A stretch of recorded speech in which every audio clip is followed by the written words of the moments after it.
All right, gonna have fun tonight. Like I said, I have to play I have to do a review of Call of the Sea. I haven't played it ever before. It came out last year, but it's free on Epic or on the Epic Store this week, up until Thursday. So I'm gonna try and actually play the game, get a little raw play of it, and then post an actual review of it. So I've got to do that. And I'm gonna play a couple other games. I'm still playing Wulong. I haven't gotten any further than I did last time playing that hour. But the crazy part about it is that I have leveled up slightly, not a whole bunch. I've leveled up some because I've been playing some other stuff as well. So, uh, but first and foremost, selection happened yesterday.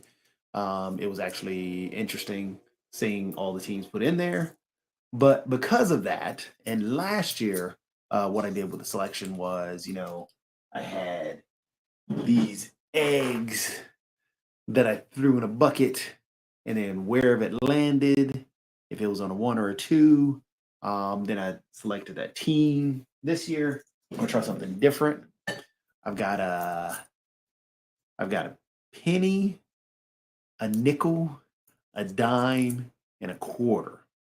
Um, it's going to take a long time to actually get each one of them, but I'm going to do a bracket for each. Tonight, I'm going to start off with at least flipping the penny and seeing how far I can get. I'm trying to take maybe about 20 minutes to get these picks done. But if I don't get them done, because this will be a rather boring thing to do for a while, um, I'm going to try again. I guess top seed will be heads, bottom seed will be tails, and I'll just go right through. Whatever's picked is picked. I know it's probably going to pick some 16 over 1, which is dumb. But hey, we'll see out of or which coin picks the best. We'll just see. I've got it all set up. I've got a camera set up against this little wall here where I'm going to, toss it up there and make my picks. As it's hard to see because sometimes it goes off the screen, but I'll make sure. See, that's a heads, and that means it would have picked Alabama to start with. And we're going to go down the line. But first and foremost, let's run the intro video.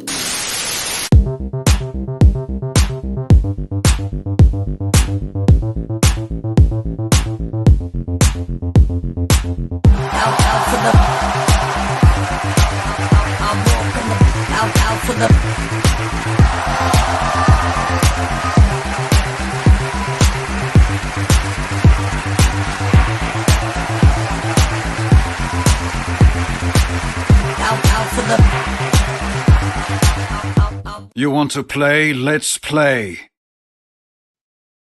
And in all honesty, let's go ahead and do it where all the ones get selected because there's not going to be a one to lose to a 16. So on every bracket, just because, in the world, why are you not choosing it? Oh, there you go. Because while it is kind of funny seeing the one lose to 16, we'll make sure that at least we can start off right. So again, we're gonna start with penny. We're gonna switch cameras, and we're gonna get to this setup. Got my shadow up top, so you guys can see. I'm not trying to cheat. I wish I had. I should have set it up on two cameras, and then just shared the screen. I could have done that. That would have been smarter. But we're here now. Let's get this party started. So we're gonna do Maryland, West Virginia. Heads is the higher seed always. Tails will be the lower seed always because your head is above your butt. Makes sense. All right. So, all right, we gotta bump it up. Let's do it. All right, that's the tails. So Penny picks West Virginia. All right, go down the line. San Diego State, Charleston. Penny picks Charleston. Interesting. Starting off with some low seats here. All right, all right. Penny picks Charleston. All right, let's see what we got here. Whoa! Fell off the finger. Wow. Penny picked Furman over Virginia. I mean, Virginia did look bad starting out in the ACC. Well, that last game. Ooh, heads. All right. Ooh, penny pick Creighton over NC State. All right. Ooh, heads again. Baylor. All right. Heads again. Missouri. And ooh, I don't see this happening, but for some odd reason, penny pick Princeton over Arizona. But it can happen. All right. If I'm trying to get it in the that was that was a tail. So Auburn over Iowa. Man. Oh, actually, I know what I can do. Let me lift this camera up. Stop playing around. Just lift this joker up. Put it on the edge here. And I'll just lift up the penny. Y'all can see them. You can see my feet, my little socksies, my little socksy feet. I don't know why people pay to see women's feet. I'm still stuck off that. That's just nasty. I don't even like seeing my feet. Here we go. All right, what we got? Oh, we got a head. Got a head. All right, so they're saying Miami over Drake. Oh, heads again. Indiana over Kent State. All right. Tails. Ooh, upset here. Either Pitt or Mississippi State over Iowa State. All right. Oh, that was way up under there. Where'd it go? What we got? What we got? Tails. All right, we got a tail. So we're taking Kennesaw State over Xavier. Ooh. Tails again. Penn State. Interesting. Interesting. All right, what we got? Here we go. Heads. Oh, Texas. All right. Let's come down to the bottom. Come down to the bottom. All righty. All righty. Oh, that was a tails. That was a tails. Ooh. All right, Florida Atlantic. All right, over Memphis. Tails again. Oral Roberts over Duke. Oh, wow. Interesting. Heads. Tennessee over Louisiana. Oh, oh, what's this one? Oh, tails. That's a tails. That's a tails. All right. Ooh, they're picking Providence. Interesting. All right. That's a heads. All right. K State. Everybody's picking K State big time. Heads. Michigan State over USC. All right. Heads again. Marquette. That's Mark's team. Of course, Mark went to Marquette. Oh, no, he didn't go to Marquette. Yeah, he did go to Marquette, I think it was. I think it was Marquette. All right. Tails. Another tails. These 9 seeds are going off. He's picked the 9 seed every time. Oh, where'd it go? Where'd it go? What's it under there? Oh, there we go. What we got? Oh, it's a heads. It's a heads. All right, let's hopefully block this off so it doesn't go up under there so much anymore. Right when it goes under there. There we go. Hopefully I'll block it off a little bit more. And I just shot it right over there. Oh, what's this one? What's this one? Oh, that's the tails. That's the tails.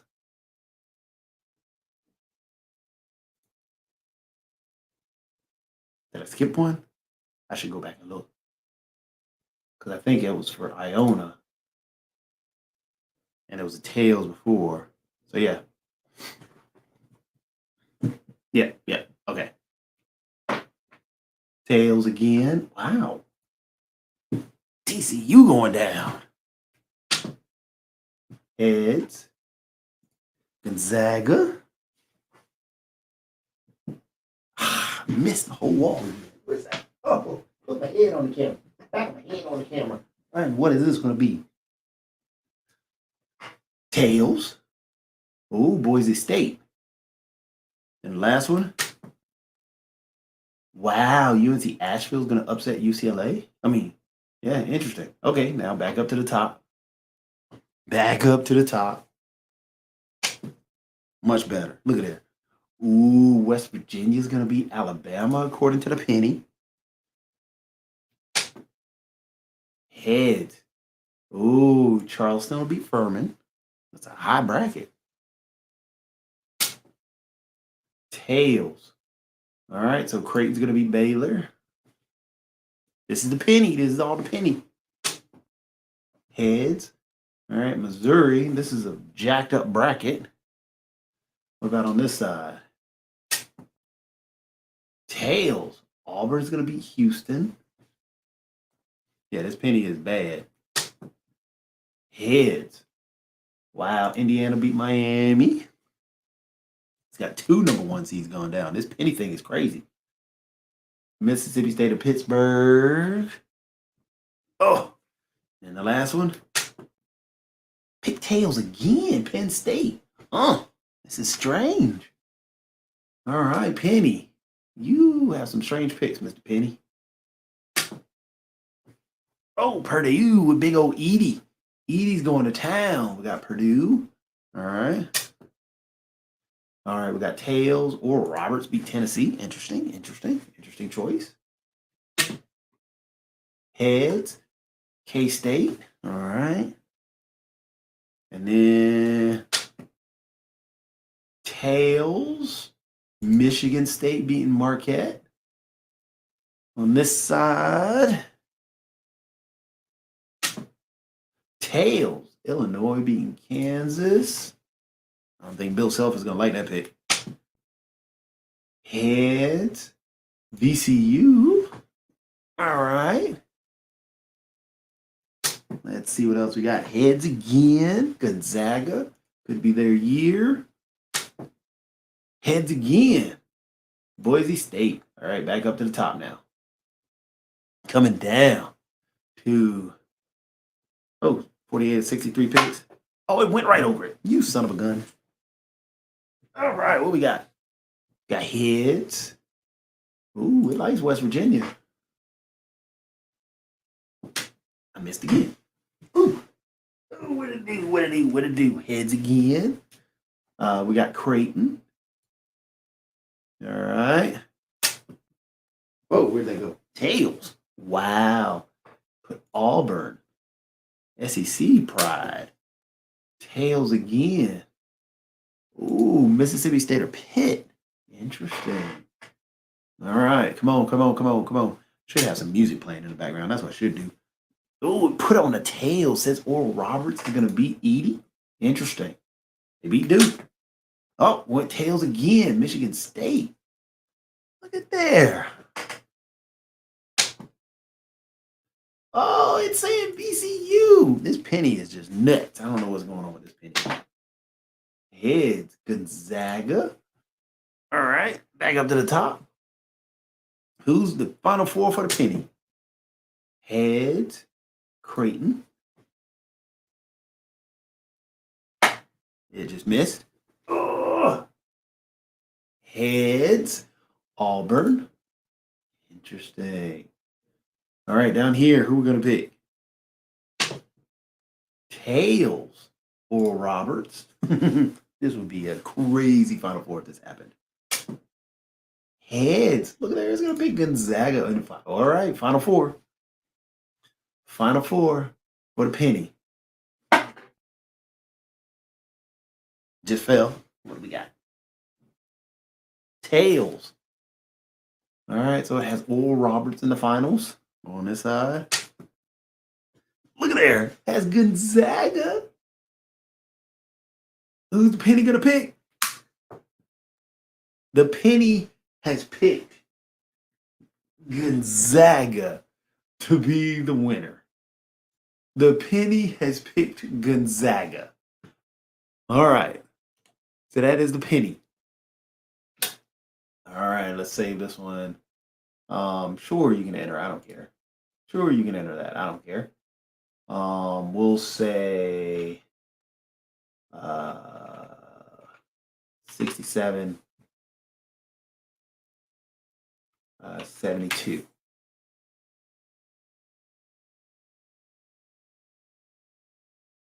All right, so we're going to submit these picks. Oh, let's change this name. No, cancel that. I'm not recreating all those. Let me save this. Submit the picks. Oh, I don't care about that. No, I don't care about that. Yeah. All right, we'll come back, create another bracket. Let me change the name of this one. This bracket is picked with the PENY.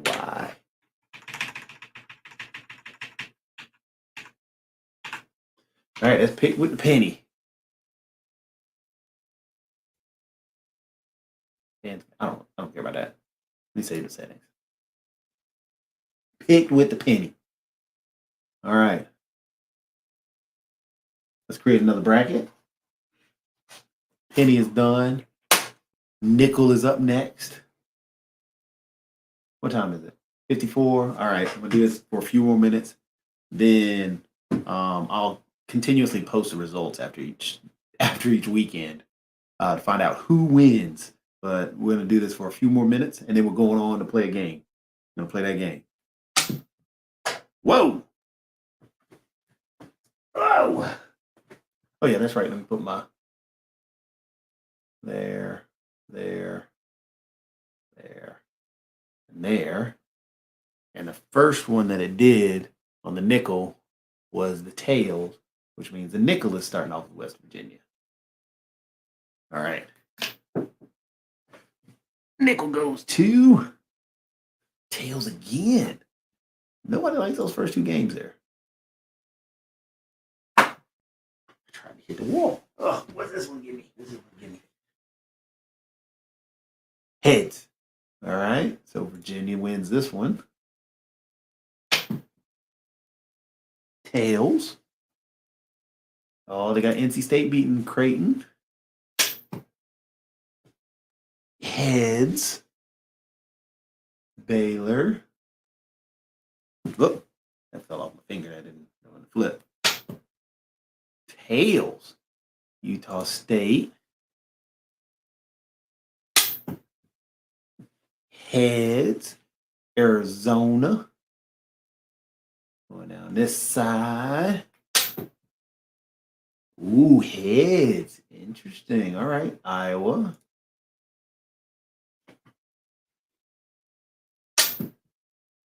Tails. Drake. All right. Tails again. Kent State. Nobody likes Indiana right now. What's up with that? Heads. Iowa State. Tails. Kennesaw State. Interesting. All right. What's that? Heads. Got Texas. All right, got Texas. Ooh, I'm sorry. We skipped one. Now we got to do the Texas because that was Texas A&M. Yep, I got Texas anyway. All right. Down here. Heads. Look at there. Now Memphis goes. Hey, look at there. Lord Bacon, what's up, man? All right. Doing my little picks with I'm on the nickel now. 57. I was waiting 3 more minutes and then I'm gonna jump on to the free game from Epic this week. Because I got tails. That's gonna be Louisiana State or Louisiana. But I'm gonna jump on the free game from Epic, and then I'm gonna jump back to Woolong because I gotta get further in Woolong. That's heads, Kentucky. But I'm curious who's gonna pick better: the penny, nickel, dime, or quarter. Tails is Montana State. Ooh, Kansas State lose. Heads, Michigan State. Ooh, Marquette makes it out of this one. All right. Let's see. Arkansas, Illinois.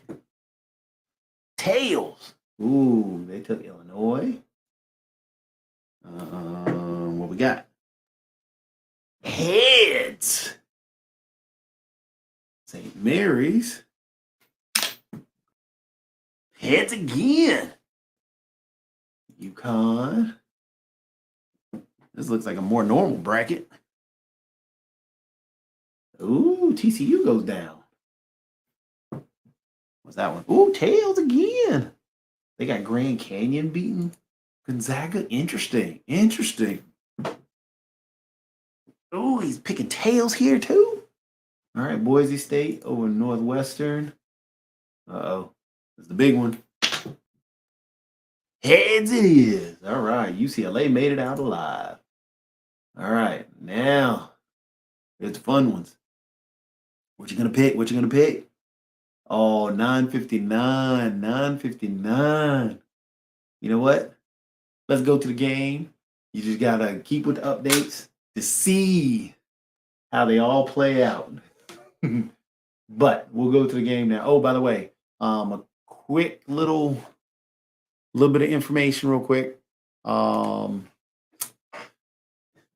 I said, I'll finish that offline, so I won't be here the whole hour and a half, or it won't be here for a full blown hour trying to get that done. But I'll make sure it is all filled out. And we'll see who wins. We'll see who wins. Because as you see, there's a big difference between the nickel and the penny already. I'm sure the dime and the quarter will have some interesting picks as well. But quick thing, these are the games that are coming out the rest of March. Everything up to Bleak Faith. Forsaken was supposed to come out the 10th. Valheim still coming out on everything. Well, that's coming out on the consoles, which, I don't know why you're going to get it on the consoles if you haven't got it on the PC already. Well, I mean, let me take that back. If you don't have the PC and you haven't played it, it's an okay game, but it's if you are into harvesting, building, there is a point to the game, but I kind of got bored. It was fun for a little while, but then I kind of lost interest after a while. Legend of Heroes. Did I pull that one up? Yeah, this is Legend of Heroes. This actually looks kind of interesting. And I'm kind of curious because it looks like a throwback of my old school Final Fantasy Tactics and everything else. So I'm just hoping it turns out to be a decent game because I love the little old school RPGs. That's all it really looks like. I was gonna play the music, but I'd probably get dinged for it. Here's the other trailer. Woo!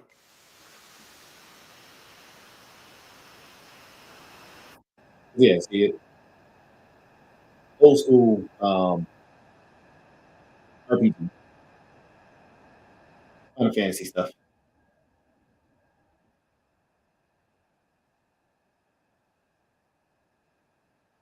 Because these are ones I really enjoy.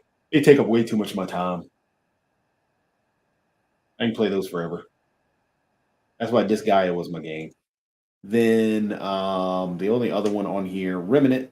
If you've played the other Remnant, it's probably going to be a decent one. Oh, this is one going on the Switch. Bayonetta is another version of a new version of Bayonetta. I think it's a prequel.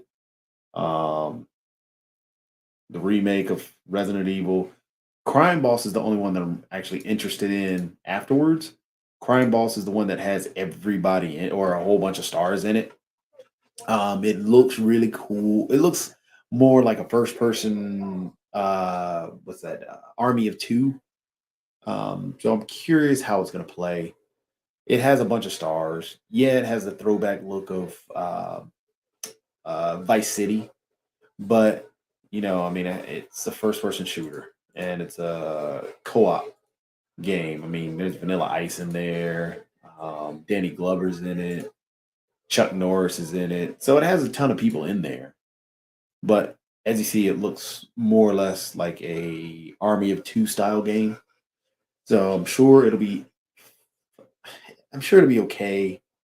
I'm hoping they pick up the speed of it because in this 6 minutes of Crime Boss gameplay, uh, it feels very slow. I mean, the pacing walking around throws me off. Feels too stiff. But hopefully they'll adjust it. I mean, this is the. I mean, don't get me wrong. I play a sniper role anyway, but see what I mean? It just. I don't know. Something doesn't feel right about it. It just.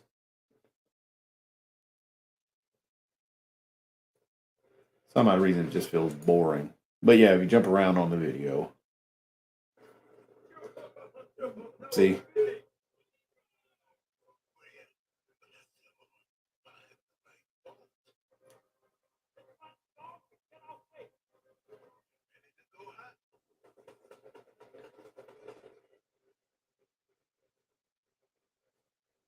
Yeah, see, it's just something about it doesn't sit right with me. It looks overdone. I don't know. Could be okay. Could just be me, but it could be okay. But anyway, that's all that. Either way, this is the free game that's on Epic this week. Call of the Sea. Never played it. Never seen it. It came out last year. I think it is when it came out. But we'll see how it is. I mean, it could be good, could be bad. If it loads up, we'll find out. It's there it goes. Oh, boo.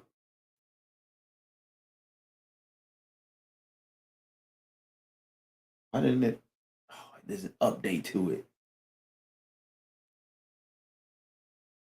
There's an update to it. Really?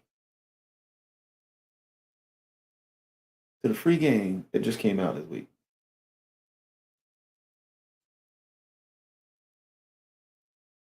That stinks. 0 of 34 achievements. I got no achievements in there because I haven't played the game. 6%. Oh dear Lord. Let me see. Why are you not disappearing on me? That's not supposed to pop up. Okay. Since that did not want to, I guess it's this still. Since this take forever to update, we'll just play a little Wulong. Because I gotta upgrade my man in Wulong anyway. And Wulong is a decent game. It's not the greatest, not the worst. It's mainly Ninja Gaiden, Ninja Gaiden, however you want to say Ninja Gaiden. I say Ninja Gaiden. That's the way I grew up saying it. So Ninja Gaiden, Dark Souls, and any other open world. Really. It's got some cool big bosses. I just can't get past this first boss, which is why it's like Dark Souls. But it's a fun game. So we'll play it while we wait for the other game to load up. I mean,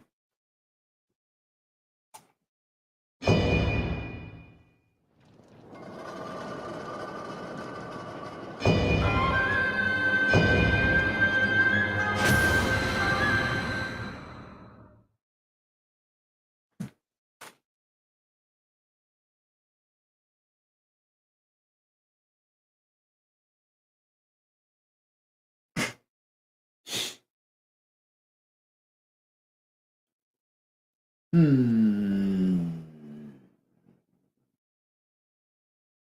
I just realized that wasn't smart. I was trying to turn down the volume on the monitor. I need to turn down the volume on the actual game because the game itself is pretty loud. I do need to upgrade my video card.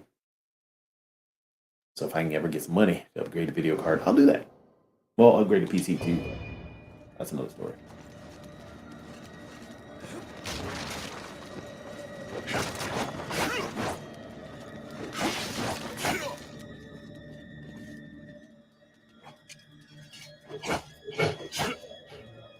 There we go.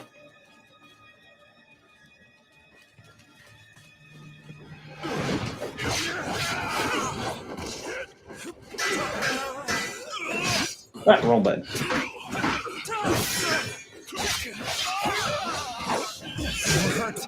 Stay behind me, please. Thank you. The camera sucks.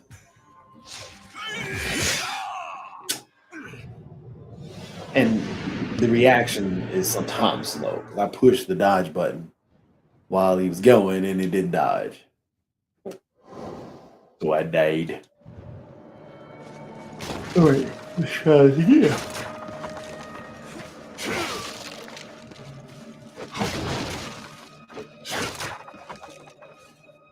Oh yeah, I forgot I can use my magic.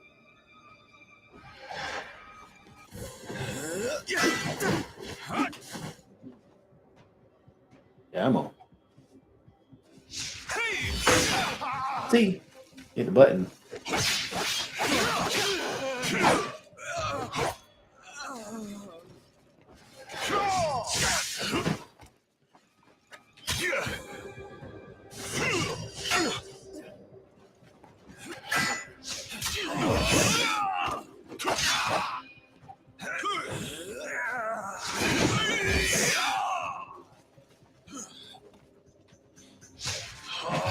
I'll protect you from the harm.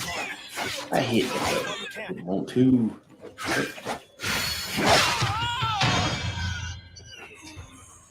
I mean, the revenge stuff is cool, but don't delay my push. When I push the button, mess it up.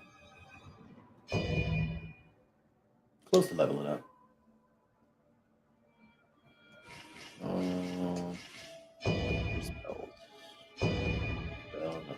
Oh, can I learn another one? One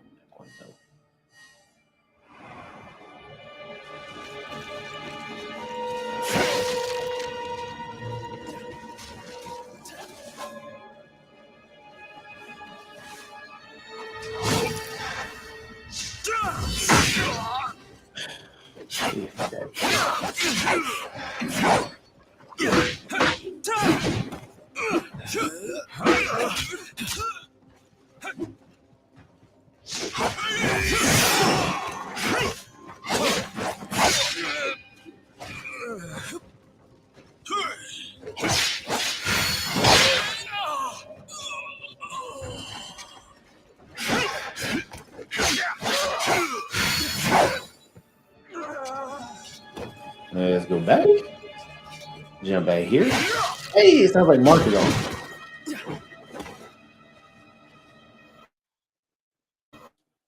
Can I level up now?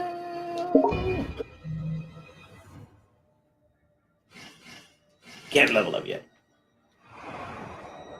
I see Mark in the background back there.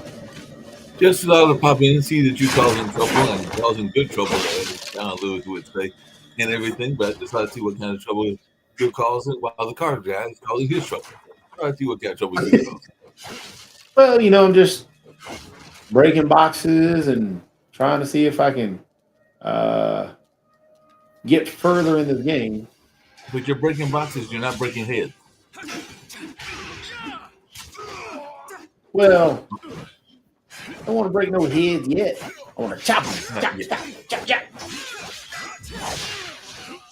Maybe later you'll break some heads. So I had a question for you because a friend of mine asked me about it, and apparently there's some major players that are being hurt by the banking industry because the banking industry is funded in some cases by some of those fine banks that are in trouble over there in California. So what's your thoughts about this? Because I understand there's some major players that might be in some various forms of trouble because they were funded by that major bank in California. Well, there's a lot of people that are hurt by that bank. I mean, it's the banking industry. The banker always wins. So a lot of people are going to be hurt by it because if you think about it, this big bank was doing payrolls and everything else for companies. Those companies can't pay their employees, so the employees are now hurting because they can't get paid. So, and then if you take the other companies that the bank was dealing with, say it's dealing with a local grocery store or other banks that are dealing with other local grocery stores, so that money is now out of the market. So those grocery stores can't purchase. those areas. So it's all jacked up. It's jacked up, but I just know that North Carolina's definitely got some major gaming companies. I know New York has got some major gaming companies. I would imagine California's got some major gaming companies. So are we going to see some fallout from these gaming companies because of the uh, things that's going on in the fiscal industry and the banking industry, or will most of them be able to the storm, as they say? I mean, there's gonna be fallout, lots of fallout. I mean, again, they deal with the bank dealt with a lot of startups, Mm-hmm. especially in the tech industry, being where it Right. is. I mean, you're looking at a lot of people not getting paid, and a lot of rich people not having money. Right. So when that money gets pulled out of the market, and I mean, we talk about trickle down. That's essentially what's going on. Yeah. You got this bank that has all this money. This bank now doesn't have any money. Everything that it touched beneath it doesn't have that money either. Yeah, that's true. So you mean that when I was in the and I have not, not made it publicly, so you mean that when I was in that lovely Occupy movement, all that stuff we were talking about, like decentralizing and destabilizing the banking industry went and did it to itself?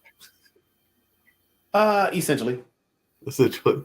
I mean, So that's Occupy got basically some of what happened. so Occupy Wall Street got some of its wishes. Occupy Durham, even though it wasn't done by necessarily the folks that were in the movement, it was done by the institutions themselves because they found a way to collapse themselves. So the banking industry was being regulated, but then once it wasn't being regulated, once the regulation started disappearing, then yeah, okay, you got too big to fail. Once you failed, you took down a lot of people with you. Yep, definitely.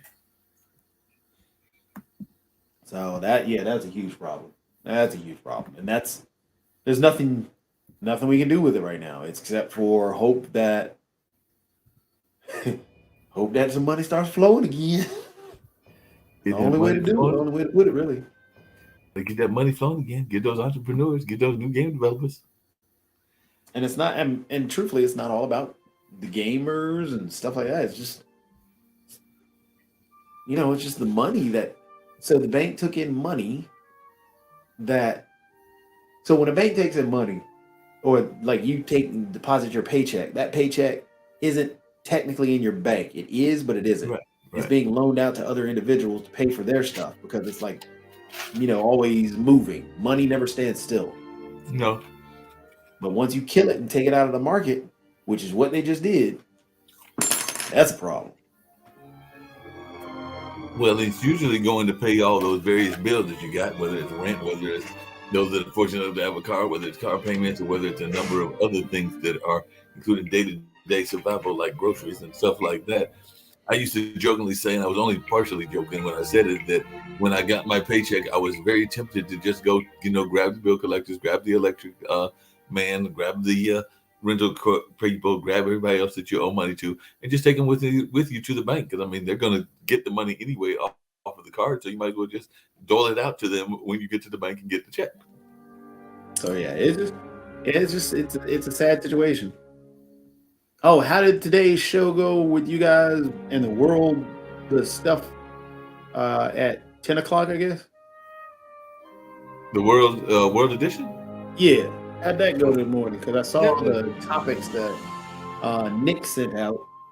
Well, World Edition was free forming, and I don't know that we touched those. I think you were actually talking about the media show, and they touched on quite a bit of that. I was actually doing some of my other jobs, so I didn't catch all of it, but there was definitely some lively conversation about Tucker Carlson and whether some of news is actually news or whether it's entertainment and all along those lines. And we did touch briefly on the notion of sarcasm and also the notion of how much people have gotten into major media and become their individual media outlets. And we also touched a little bit on the nature of gonzo journalism. So it was touched on a lot of stuff, but a lot of the conversation was around, I think it's Dominion, which is the folks who were involved in the elections, and definitely around Tucker Carlson. And apparently he had a quote recently that he was not so much about the news as he was about entertainment.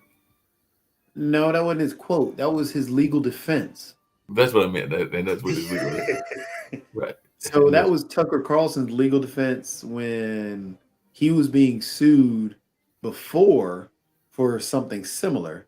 Right. Now Fox, it's actually what's his name? Murdoch tried to use, hey, you know, it wasn't really Fox that was putting out the misinformation. It was actually the people on Fox, and then they pinned him down and made him agree. Yeah, the people you put on, that's your TV station. So the Dominion case should be open and shut because unless Fox agrees to change its name and take news out of everything and say we're just an entertainment program.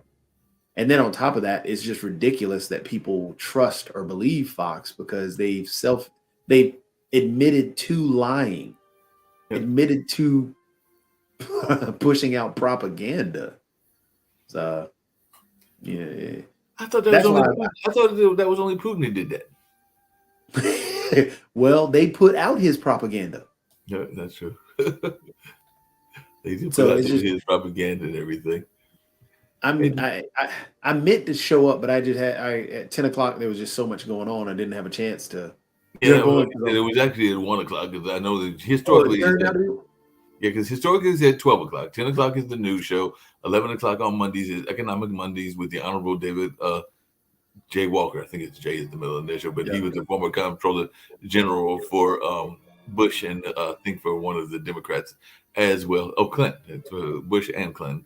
And then at 12 o'clock, historically has been the media show, but there's that gap between. Sometimes the shows need a little bit of breathing room. So the last 2 weeks, he's been pushing it closer to the 1 o'clock hour, meaning Nick. So okay. It was actually at 1 o'clock. I think it's somewhat permanent home, but it's between 12 and 1. Okay, because I thought about jumping on, but then I got carpool about that time too. Yeah, do that whole carpool thing. Yeah, there was some news that you might be interested in that I found out about the video game, but apparently there is a dad who is been making video game consoles more acceptable for disabled children, and he has welcomed gaming companies to get more involved in the process. So Rory Steele from New Jersey area, made a console for his children, Corbin, who is 8, and Ava, who is 12, who have spastic paraplegia affecting their motor control skills. And he said big gaming firms were now making their own specialized consoles. It follows the success of Mr. Steele's YouTube channel, on which he shows how to make consoles. Mr. Steele, the head of Digital Jersey Academy, said he has spent the past 3 years putting a lot of efforts into these controllers. He said the good news is now the actual big companies have looks like L30, maybe that's 30-pound accessible controllers. And he added, while it seems frustrated that I wasted my time for 3 years, I really haven't, because I hope they were learning from that, seeing there's a demand for disabled gaming. We have really seen a lot of big names, PlayStation and Xbox, put accessibility into their gaming. Mr. Steele said he was a big gamer in his youth, and he wanted his children to have the same fun that he had. Everyone loves to play their games, he added. Everyone remembers that kind of games he had as a child, and I wanted them to have those same experiences. And maybe I'll find out if I can find Mr. Steele and Mr. Steele on YouTube or on LinkedIn. See if we can't get him to come in here and talk about the role of disabilities and the role of games in his own kids' life and everything. But definitely that was one of the articles that I saw out there. Yeah, because I mean, a few years back, Microsoft put in one of their commercials, the controller that they were doing, they were pushing out for gamers with disabilities. There was a company, it might be Able Gamers. That's another big charity dealing with gamers with disabilities, but they're a great charity. But PlayStation, I think it was last year, put forth their controller for individuals with disabilities as well. But yeah, it's a great thing because there are a lot of individuals, yeah, that do have disabilities, that do enjoy games, that do enjoy um, even just watching games just like everyone else, and though making it accessible to everyone helps that game not only live on further, but it allows everybody to enjoy it. Hmm. Oh well, looks like a gamer has done something that you gamers are not supposed to be able to do. But I just went to game rant, and apparently in Super Mario 64, there is a gamer that has finally grabbed the quote unquote impossible one up in Super Mario without dying. So apparently there's a gamer that has done something that is not all that common in the game and all in that space, because apparently it's seemingly impossible to obtain the one up a mushroom in Super Mario 64 during a playthrough, but a speedrunner figures out a way to do that. So that's a lot of gaming talk that I don't always understand. Maybe you can break it down. Apparently, there's a way that you can actually get some of these things that you don't think you can win in the game, and they found a way to do it. Yeah, I mean, there's a lot of little Easter eggs in a bunch of different games. From Mario, Breakout, I mean, Defender. I mean, tons of games have little Easter eggs and different things. Yeah, but Mario's a big one, especially the what was it? Super Mario Brothers, the first one. Technically, the second one because it was Mario Brothers, which was the first one, which was just basically a one screen thing, and you run around and run away from the turtles. Super Mario Brothers was the first one to really make it a side scroller. Well, and apparently, World of Warcraft is in the news because apparently Wargen is getting a highly requested racial trait in 10.1.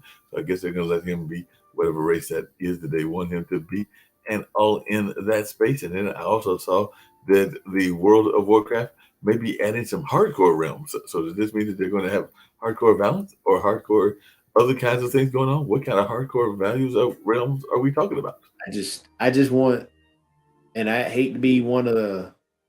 I guess I'm the odd man. I would like for Microsoft to get Activision because of World of Warcraft, because I think it'd be fun. I mean, yes, it. Well, I mean, since I got the Game Pass, if they throw it on the Game Pass and then just keep it there, do like they did with Valheim. Hmm. Oh, Valheim was the game for somebody else, but no, I mean just like Minecraft, basically. Throw some stuff, throw the World of Warcraft there, just let it live.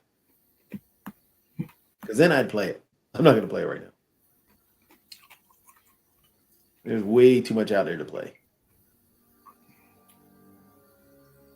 Well, speaking of too much to play, apparently a game that I know used to be popular. There was even people that did entire events around this game, but apparently there are some fans that are not too pleased with a certain game because I do know that Pokemon was very popular, and I guess it's still very popular. But apparently, there's a lot of fans that are saying that they're refusing to play Scarlet and Violet until the Save the White bug is fixed. So I don't know what this is all about. You're the gamer, so please explain to me what's going on in this game and why there might be a boycott, kind of like with the banking industry, of some fans saying, if you don't do what we want you to do, we're not going to be Well, playing the game. I haven't played it. I didn't play the Pokemon game since the. Wow. I can't even remember the last time I played one. I know it's been a while. Pokemon Go was the last one I played. I played that for a little while. So I'm not sure of the issue. I mean, other than the fan base, there could be a glitch, or there could be a. I mean, we'd have to look into it and figure out exactly what it is going on. But yeah, You know, the other thing that happens with games and movies and everything else is books even, is that after you get a hit, then you're tempted to make a copy of the hit or a sequel and to keep doing sequel after sequel after sequel after sequel after sequel after sequel. You get the idea after sequel. You get the idea totally after that last sequel. But apparently there's a company that has a very hit game. I know I've heard you talk about it. I've heard Nicole talk about it. I've heard a number of other people talk about it as well. But apparently a company by the name of Naughty Dog has said that they are looking at some upcoming projects with the only known title coming from the studio being unnamed multiplayer game set in the universe of The Last of Us. However, Naughty Dog co-president Neil Druckmann has revealed that work in the studio's next big title has already started, and it may not be The Last of Us Part 3, despite the series' renewed popularity. So, speaking in an interview with some publication called Kind of Funny, Druckmann explains that Naughty Dog is in the unique position that allows it to make whatever the team is most excited about with very little pressure from PlayStation to churn out sequels. Because of this, Naughty Dog is allowed to explore a number of different projects, some of them sequels, and some of them entirely new ideas. So he didn't reveal what Naughty Dog's new big title is going to be, although he is aware of the demand for The Last of Us Part 3. So if anybody's looking for The Last of Us Part 3, you might be waiting because he might be going and making something else. So what are your thoughts? Because I know that you're a big fan of Last of Us. So Naughty Dog has actually put out a bunch of different games. The movie that they put out, what was the one with I cannot remember the name. Doggone it. Now I gotta remember what the name of that game is. Uncharted. Good Lord, I couldn't think of that. Uncharted was a very bad movie. The game itself was phenomenal, and I hope they don't make another Uncharted because it should be done. The movie, I think, hurt it. The Last of Us Part 1 was phenomenal, and everybody went crazy over it. That came out in 2013.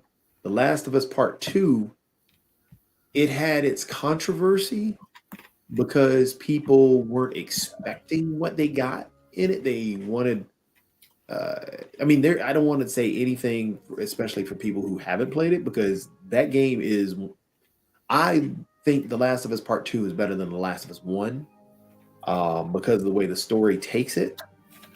The Last of Us 3, it does set up for Last of Us 3 in that game. That's the only spoiler that I can say about that game. Okay. But to go from 1 to 2 and 2, so part 1 started on the PS3, ported over to the PS4, and then has now ported over to the PS5. Well, is being ported over to the PS5. The Last of Us Part 2 started on PS4, and then it's going to it's ported to PS5, or you can get the update. Or if you move it, it came out right before the PS5 hit, and they have the update package, graphics packages, which is what I did. But The Last of Us Part 1 came out in 2013. Part 2 came out in 2020. So that's a 7-year gap. Right. If anybody thought Part 3 was going to come out within the next few years, is not paying attention, because even if they didn't have the movie or the show going on, you're still looking at a 5 to 7 year gap between the two.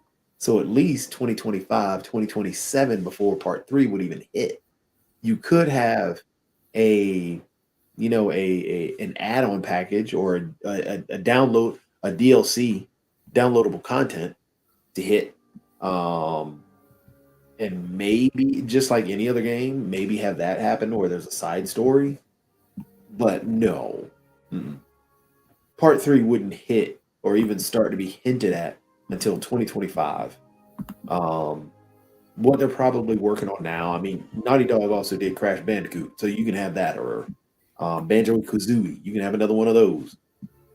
Well, wait a second, did they do Banjo-Kazooie? I think they did. Okay.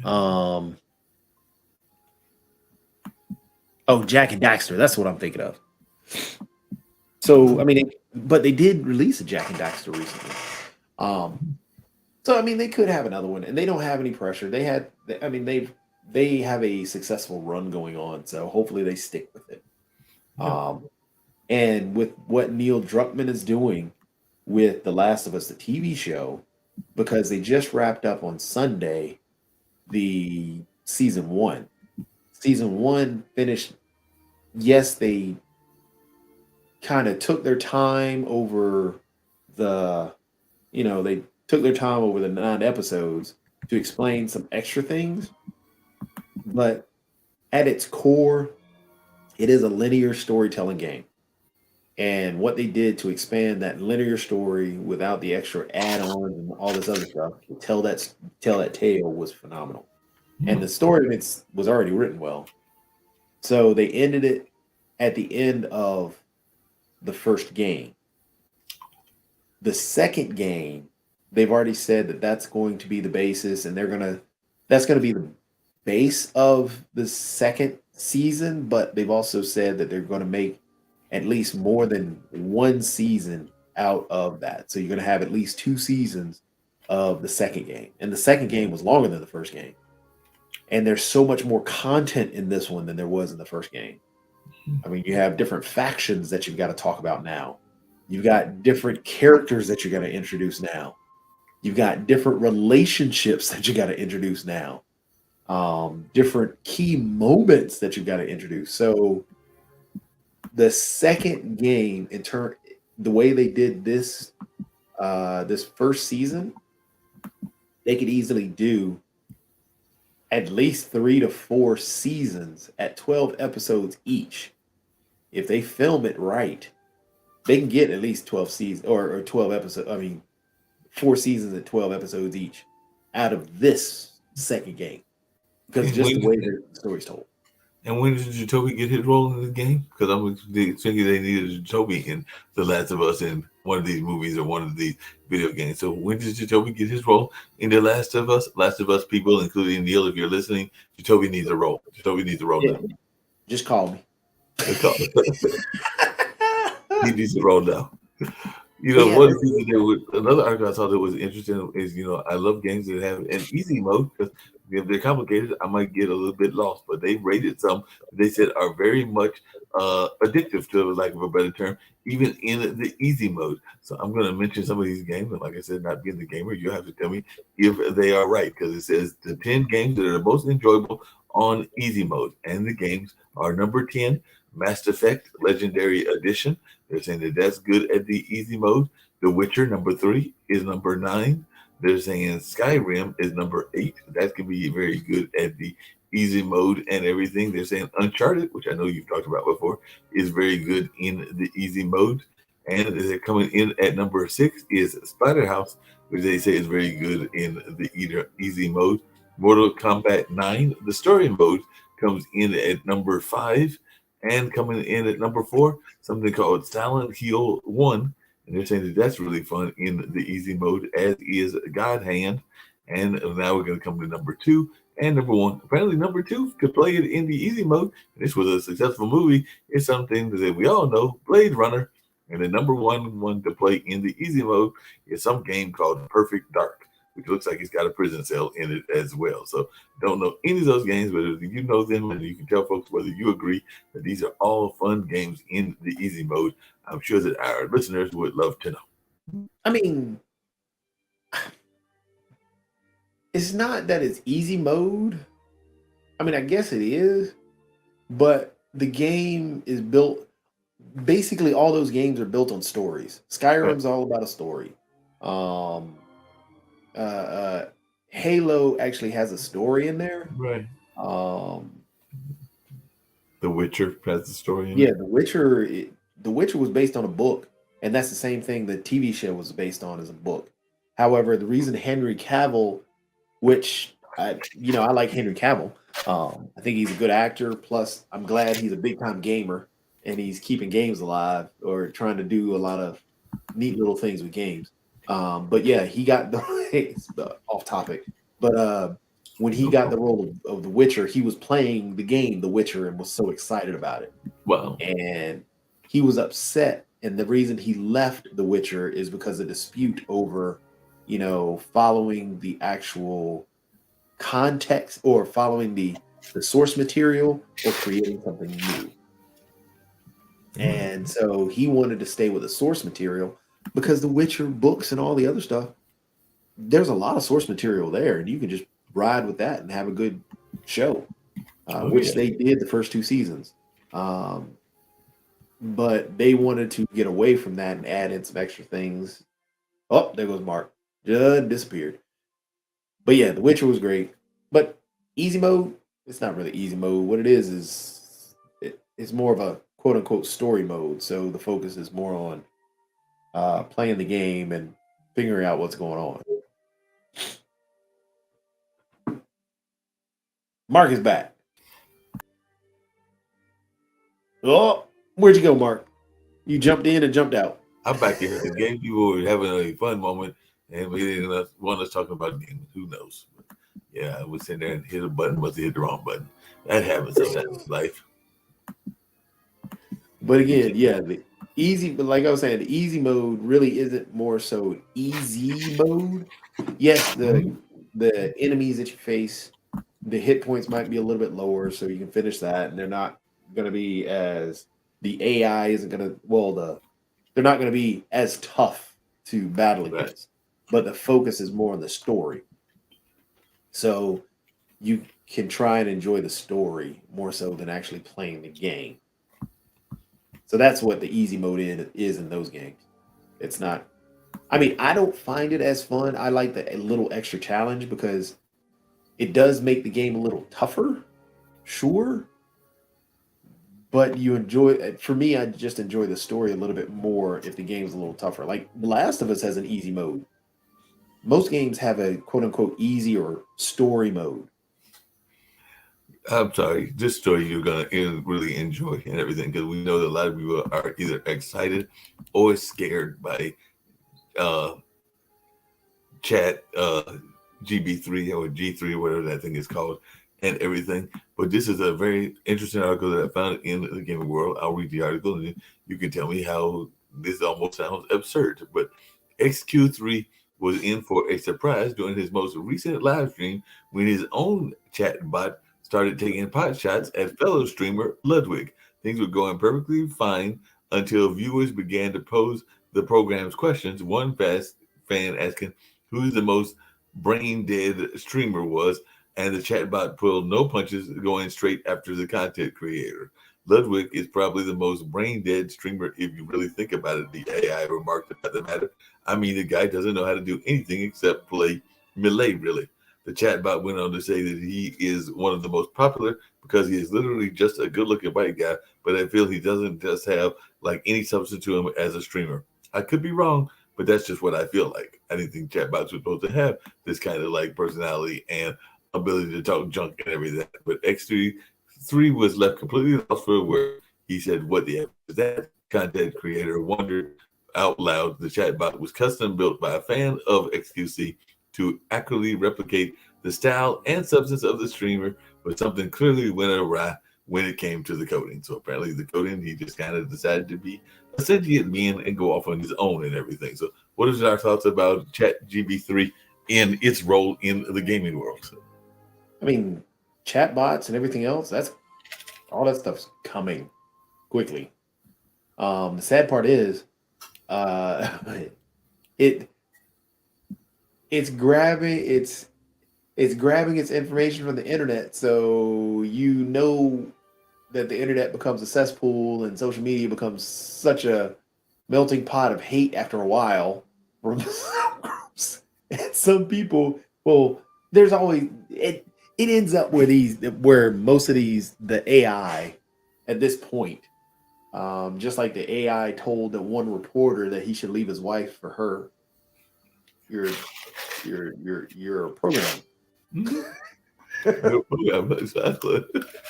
So yeah, we've got AI is scary right now.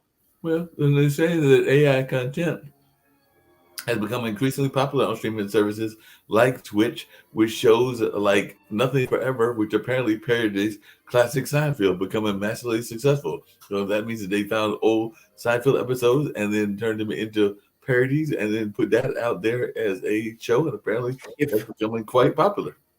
If I remember, that AI Seinfeld got taken down. Oh, it did? Forgot what happened to it.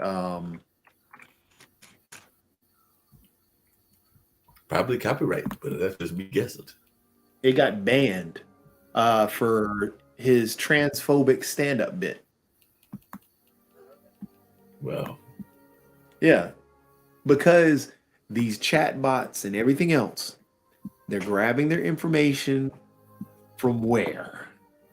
And if you think about what's going on, and so it grabs that information, and yes, it becomes pretty bad after a while. So yeah, that Well, Seinfeld thing got banned. I just found out a major company, we were talking about the bank, but apparently a major gaming company is getting a bailout because I just saw this article that says that Roblox, we know that that is very popular with the kids, is about to get 150 million from the U.S. government over the Silicon Valley bank collapse. So the Federal Reserve is going to compensate Roblox losses to the tune of around 150 million after that particular bank's collapse. So maybe the fine folks at Roblox were definitely using that, and they said, "Hey, we'll give you a cool 150 million. We already gave a lot of money to the fine folks over there in Ukraine, and we don't know what to do with the rest of this money that we got left over here in the reserve. So we know that y'all in trouble. We'll just give it to you." So the interesting thing, talking about that trickle down, do you know people make a ton of money on Roblox? I can imagine that. So if Roblox shuts down, you're taking income from a lot of people.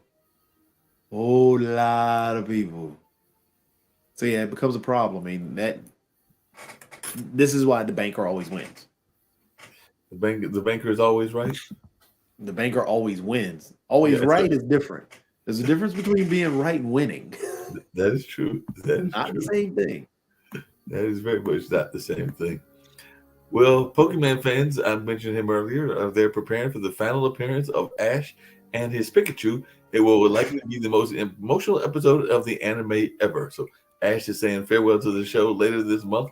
And to make sure as many people as possible know about it, Pokemon has been running an ad that features all of the trainer's biggest moments, including every Mon he caught during his journey. So the folks that he was catching during his journey, there's an ad that's going to show every last one of them that was ever caught as Ash is getting ready to go into the history books and all in that space. Hey, that should be interesting. I mean, again, Pokemon's still one of the biggest ones out there. Oh yeah, Pokemon is no joke. It's still out there. It seems like it's been out there forever. Like I said, I didn't remember there used to be those folks that would do like Pokemon trips and find Pokemon and all these little Pokemon public kind of events and everything. And then they stopped those during the pandemic. But now that we're slowly easing out of the pandemic, maybe they'll start doing them again. Because I remember even downtown Durham, there was some fine Pokemon kind of events. Yeah, I mean, remember when Pokemon first came out and people went crazy because they went down and started I don't know why I just did that game. Started getting lost while they were playing Pokemon Go and almost getting hit by cars and everything else. It's huge. Pokemon has a very large following. Oh yeah. But then again, so does Mario, and Mario's been around forever. Oh yeah. Oh yeah. No doubt. Oh wow, there's some game that has amassed 100 million players before it was even released. Some game called Mighty Doom.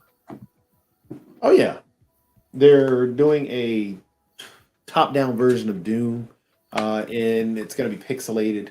It's going to be a fake 16-bit top-down version of Doom. It looks cute. It looks good. I mean, it's a cartoon-esque thing. I mean, it actually looks like it's going to be fun. It looks like it'd be fun to play. Now they're saying that a 2D stealth platformer, and I think we talked about this on one of the other shows, is coming to the PCs and consoles on April 7th. So have you been out there playing something called the Library of Babel? Nope. There's actually another game which actually made me laugh. Because I read about it the other day. They're making a game called Jesus Christ. Wait a minute, there's going to be a game called Jesus Christ? I think the name, it actually might be called Jesus Christ, but yes, you can look it up. This game, Jesus Christ, you're supposed to go, it's a first-person shooter or first-person savior game.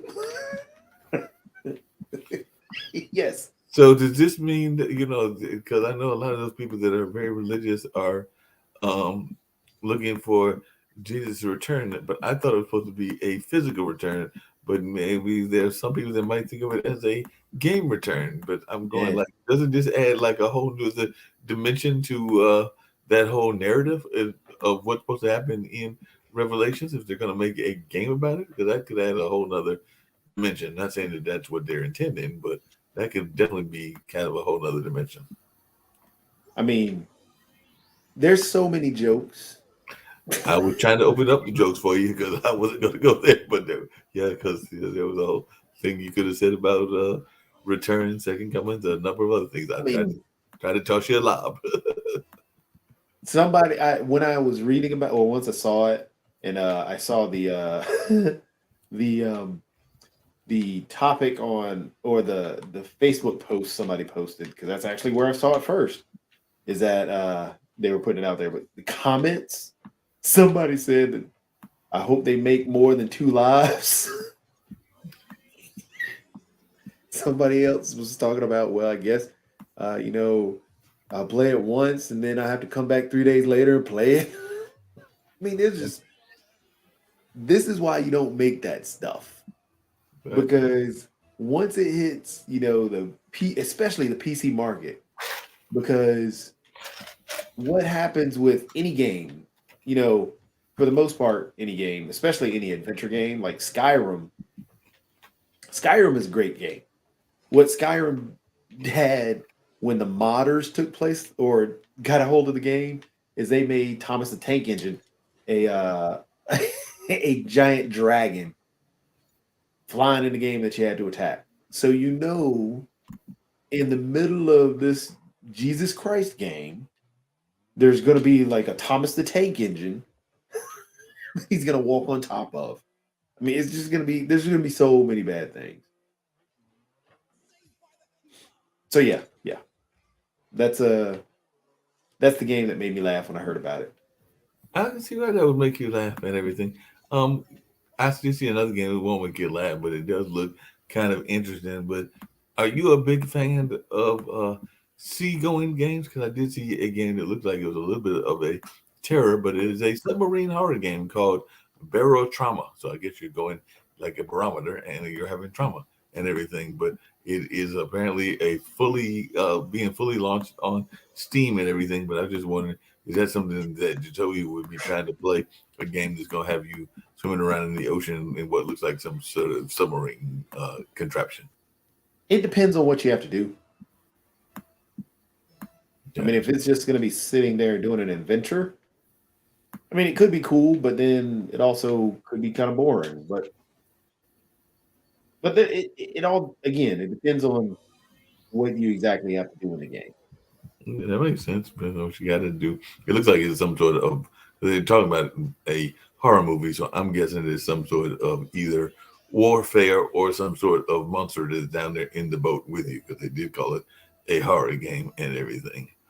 A lot of people are very much into the zombie movies and everything, but apparently Dead Islands 2 has got some environmental storytelling going on, because definitely they say that is a game about beating zombies to a pulp, and apparently Dan Buster has gone the extra mile to embellish LA, and it's all for the better of it. But they just sound like they have some environmental ties to what's going on, as well as some environmental storytelling. So let's see what this is all about. It says, in many ways, Dead Island 2 is exactly the game you think it is, a zombie co-op brawler with a next level gore, sarcastic yet pointed commentary, and a whole lot of weapons. And this particular person said they went into Dead Island 2 preview expecting just that. Give me 50 different ways to beat up the living dead, and I'll be satisfied. However, at the core of this mindless zombie killing, Dead Island 2 is also a surprising masterclass in environmental storytelling. So, for those that are watching and are not in the gaming industry, like myself, what is environmental storytelling? I have no idea what they're trying to. I mean, that's more of writing. Yeah. That's still cinema and everything else. But they said, as with all good stories set in the zombie apocalypse, players need to have a balance between the old world and the new world. And what better way of heightening the stakes by reminding players of what's been lost through things like journals, letters, post-it notes, and more. So you mean they got post-it notes? That's like really cool. Oh, I know what they're doing. I'm an idiot. So it's basically, yeah, you'll have tons tons of things that you use to tell your story. So yeah, like how they said with notebooks and everything else. Gotcha. So you'll have, writings on walls and everything else, and other stuff like that. That makes sense. Now we got Cave paintings. cave paintings and other things. Hmm.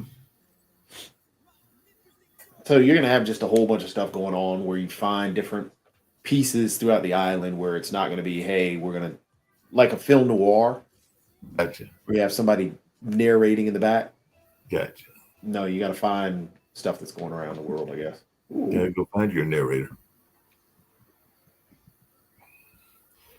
Well, that's a little bit of the news that I found for today, and a little bit of my off the wall, offbeat commentary. I'm gonna be back with more, but right now I'm gonna go check on the card guy. I'll be back. Go make sure that he's doing what he's supposed to be having, as he's been talking about cars the whole time. I did pop in every once in a while, but he's about time to wind down. So I'm gonna go pop on the car guy, and I may pop back before you in this lovely show and everything. But I'll get back to you in a little bit. And by the way, we said it as a video game for everything, and I'll have you think about this as I pop over to the car guy. Today was daylight savings time. Is there a video game about daylight savings time or about anything related to the change of time or anything in that space? Because that's been around now for a few years. So I'm thinking some video gamer has made a game about the horrors of daylight savings time, or it's reversed. But I don't know that there is. But you tell me you keep up with these things. Is there a daylight savings time horror game? So you're talking about a game that deals in time? Well, it deals in time and specifically daylight savings time. We know that there I mean, is. there's tons of games that deal in time and missing time, or urgency of doing this and urgency of doing that. I mean, Shenmue, which is one of my favorite games. I mean, that was based in time. Basically, you would have to be at particular places at particular times. If you didn't make it to those particular places in those particular times, you just didn't see what happened. Uh-huh.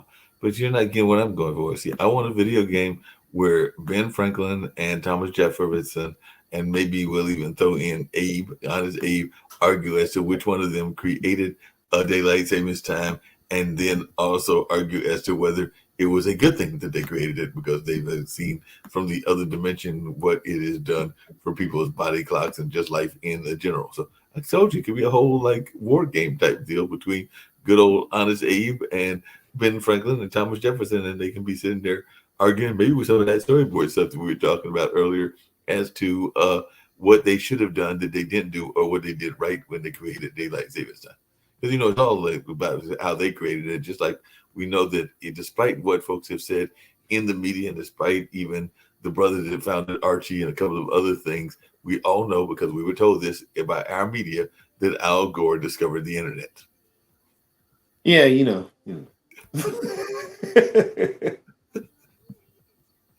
I mean, that's what we were told.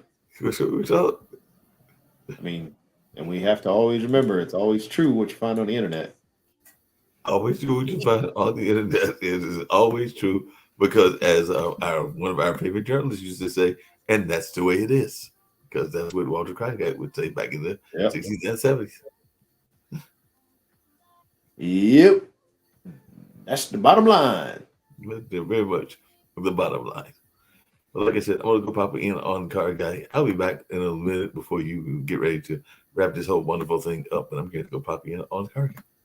All right, I'm gonna jump back to Call of the Sea, because I was supposed to play that. Go play Call of the Sea. I gotta make sure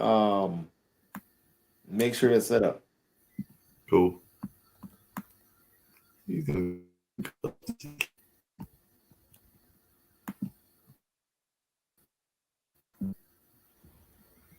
Oh, you're breaking apart. There you go.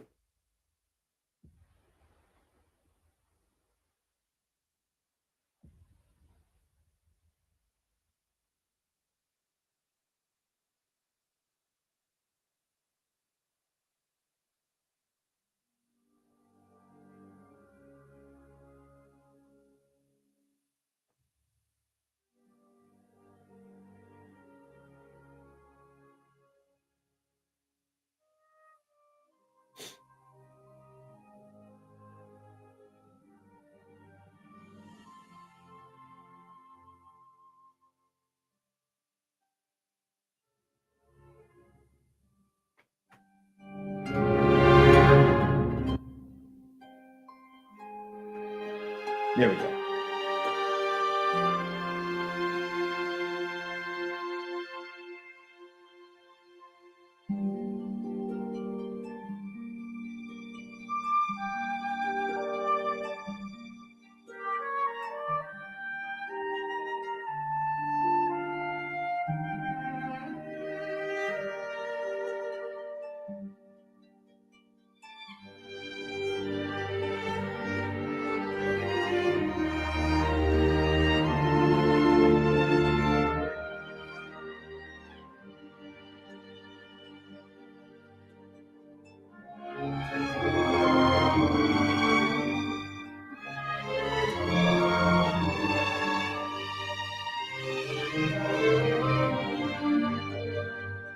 All right.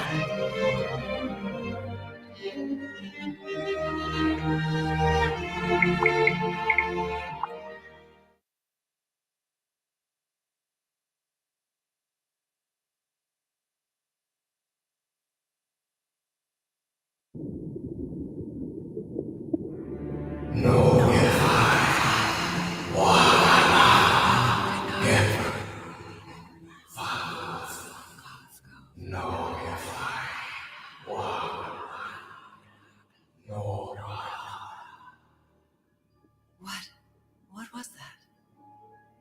What are those voices?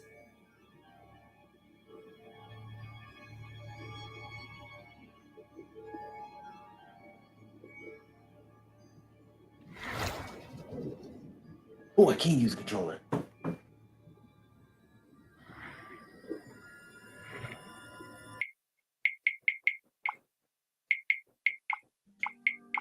Oh, finger.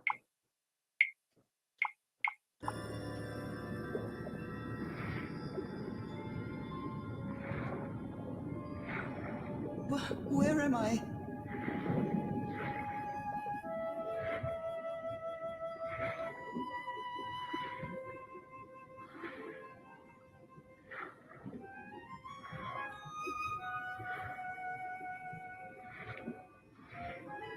I know this place.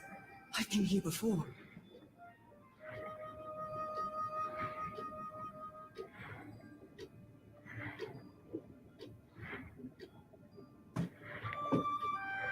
I've been here my entire life. I'm trapped in here.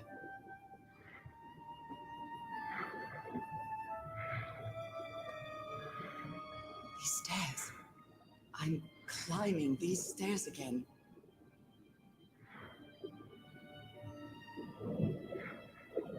Oh, this way. Oh, can't go that way. I need to get out. The voices are calling me.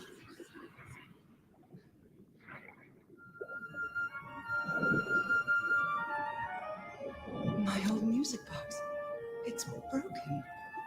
I have to fix my old music box. I have to get it. I have to... Those horrible dreams again.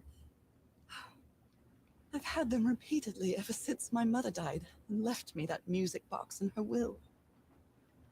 Harry always said that old family heirloom had something to do with my family's strange disease. If the doctors won't give us an answer about your illness, I'll search for one myself, you said. And in that search, it seems you lost yourself. I don't think I'd ever... Pardon me, madam, but the island is in sight. We'll be lowering the boat in just a minute. Oh, thank you so much, Captain Hodgson. I'll be right out.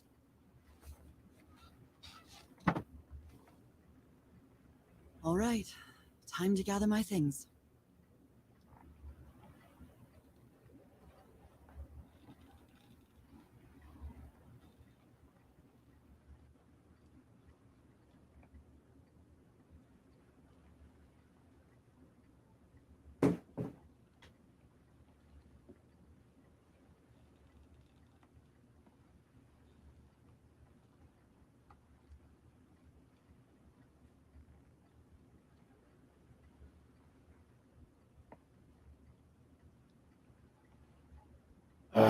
Hate it when I get all these crazy texts.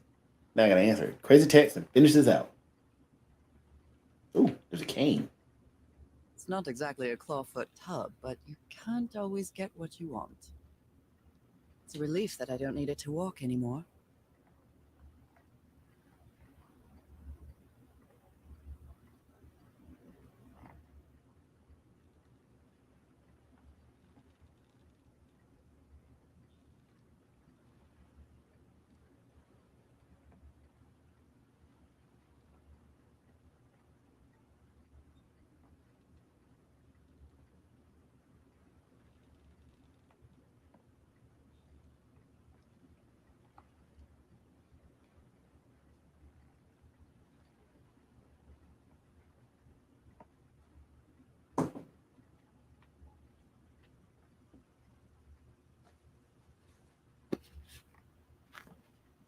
Ah, the amazing adventures of Nora Everhart, art teacher.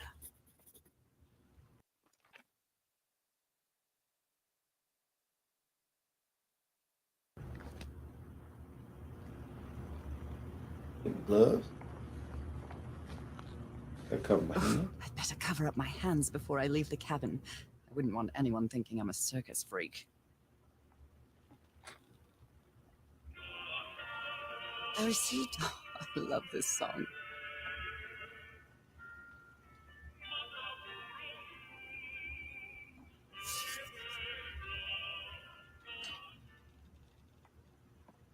Oh my, I have the worst memory.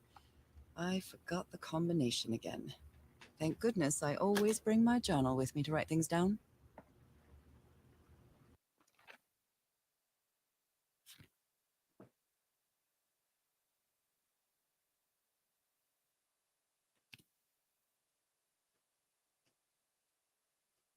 No, let me change the selection.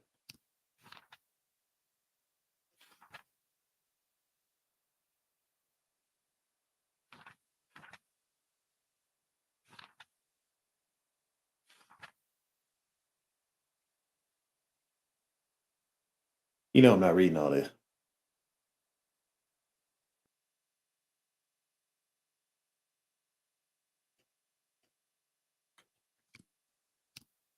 Oh, but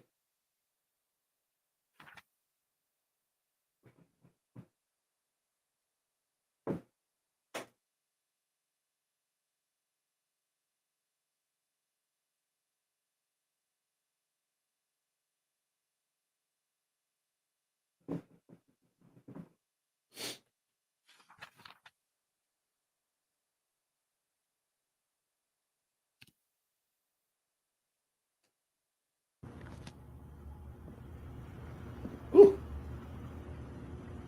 What was I thinking when I brought all these dresses on this trip? I think I've overpacked. I think so too. Merveilles de mer du Sud. Marvels of the Southern Seas, I think.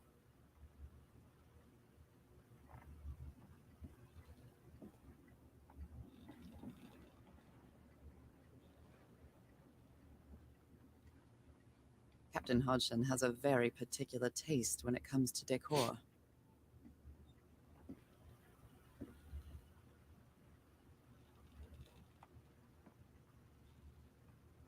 After Okay. spending so much time reading this book, I think I've learned a thing or two about Polynesian culture.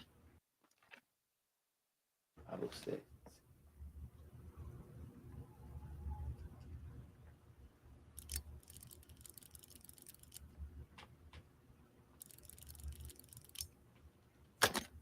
Booyah! Now it's open. This strange and sharp relic came in the package I received at home. This strange and Harry Everhart, my husband, my partner, and my dear old pal. A brass key with the letters CW engraved on it, and some enigmatic instructions. Mm.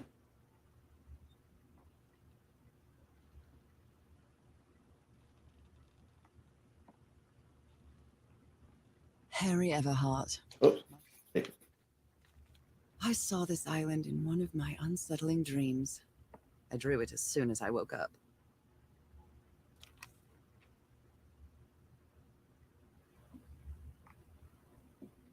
We're all set, madam. The motorboat is ready. Okay, Nora. From here on out, you're on your own.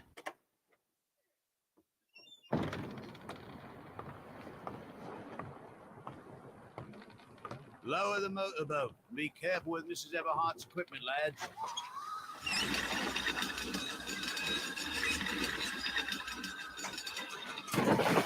We'll be back to pick you up in 3 days. I really hope you find your husband there, madam. I hope it too. I'll see you in 3 days then. 3 days?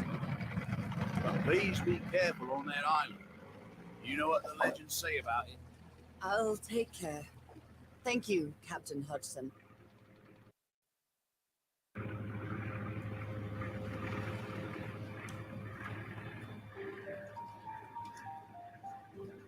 Well, here I am, in the middle of the ocean after traveling across half the world. Just miles away from where my husband is supposed to be.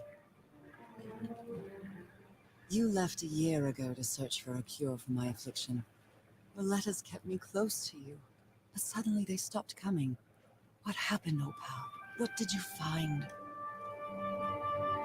Whatever it was, it led you to hire a crew and set sail from San Francisco to Tahiti.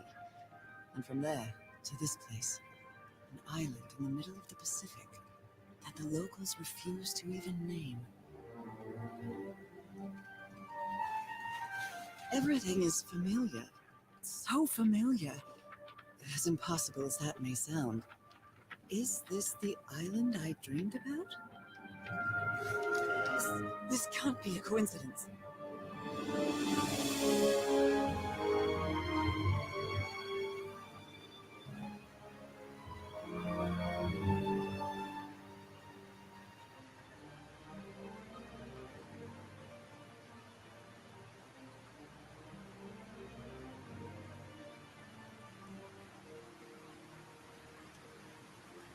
Very stylized. I like how colorful it is. And then it'll dramatically change. Island, surrounded by deadly reefs and protected with stakes to keep anybody from entering. Why?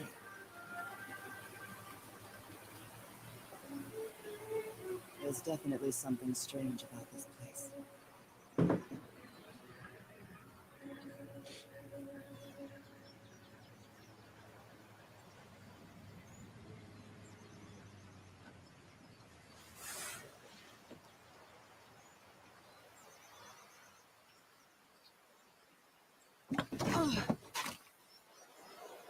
Okay, Harry. Let's see if I can find any trace of you around here. Oh, well. I'll leave my things in the boat until I find somewhere to camp. I know it's just resonance, but I do love listening to the sea in them.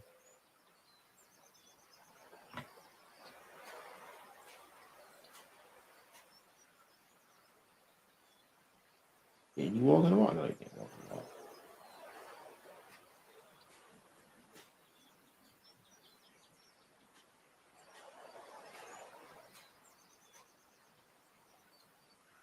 A tent. So somebody was on this island recently. A miniature va'a, a Polynesian outrigger canoe. Beautifully crafted, too. Okay.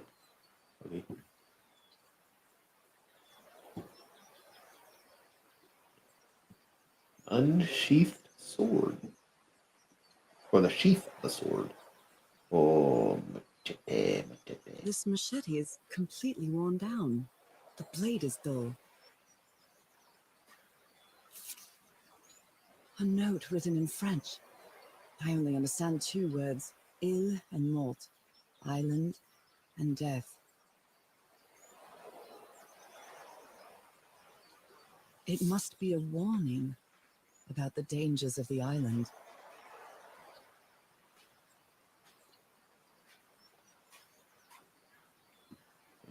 I feel quite good. I dare say I might even walk a little faster than usual.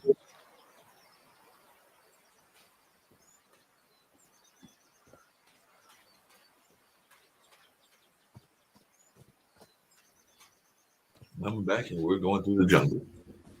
Yep. Trying to figure this place out. There was an ocean over These there. hidden figures are called Unu.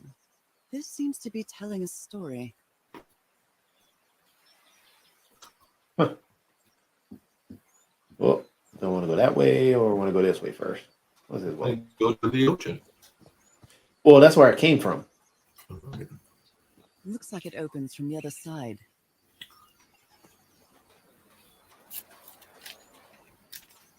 So now I'm gonna go over here.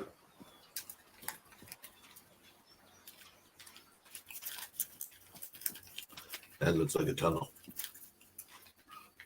Yeah, I think you might be right. Oh, can't get through there.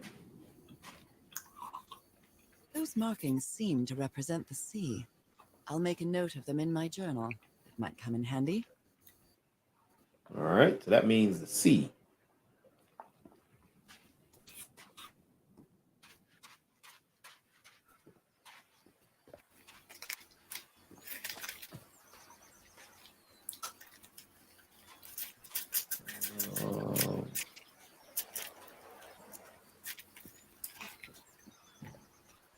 Supposedly on the island of death. The island of what? Death. Oh, Some people died on it. I'm trying to find my husband. You're a wife in this one? Yep.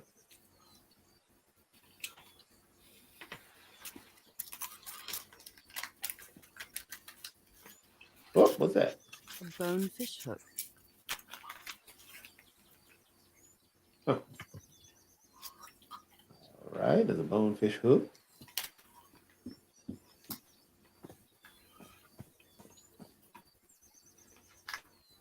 Yeah, I don't think I can really do much in terms of this isn't one of the combat games. Right. This is more of a It may look Adventure peaceful, game. but clearly somebody Uh, wants to keep outsiders off this island. narrative driven. What a lovely flower offering.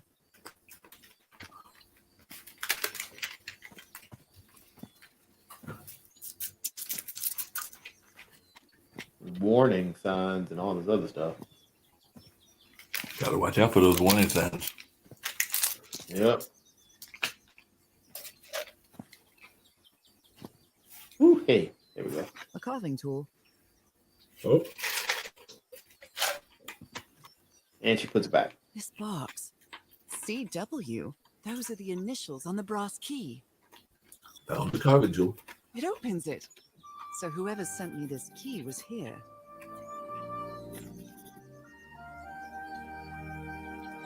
Oh, so I gotta go back to the one with the flowers.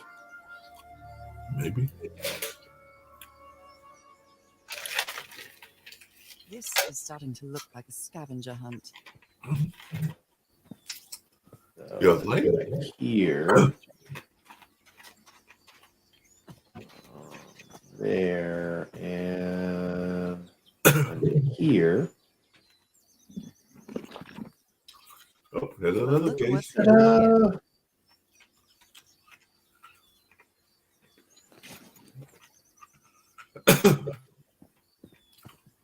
So this is that type of game.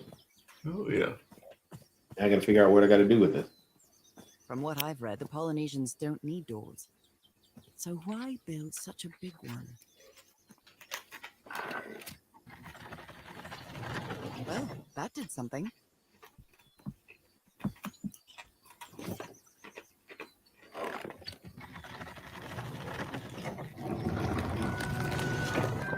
It works.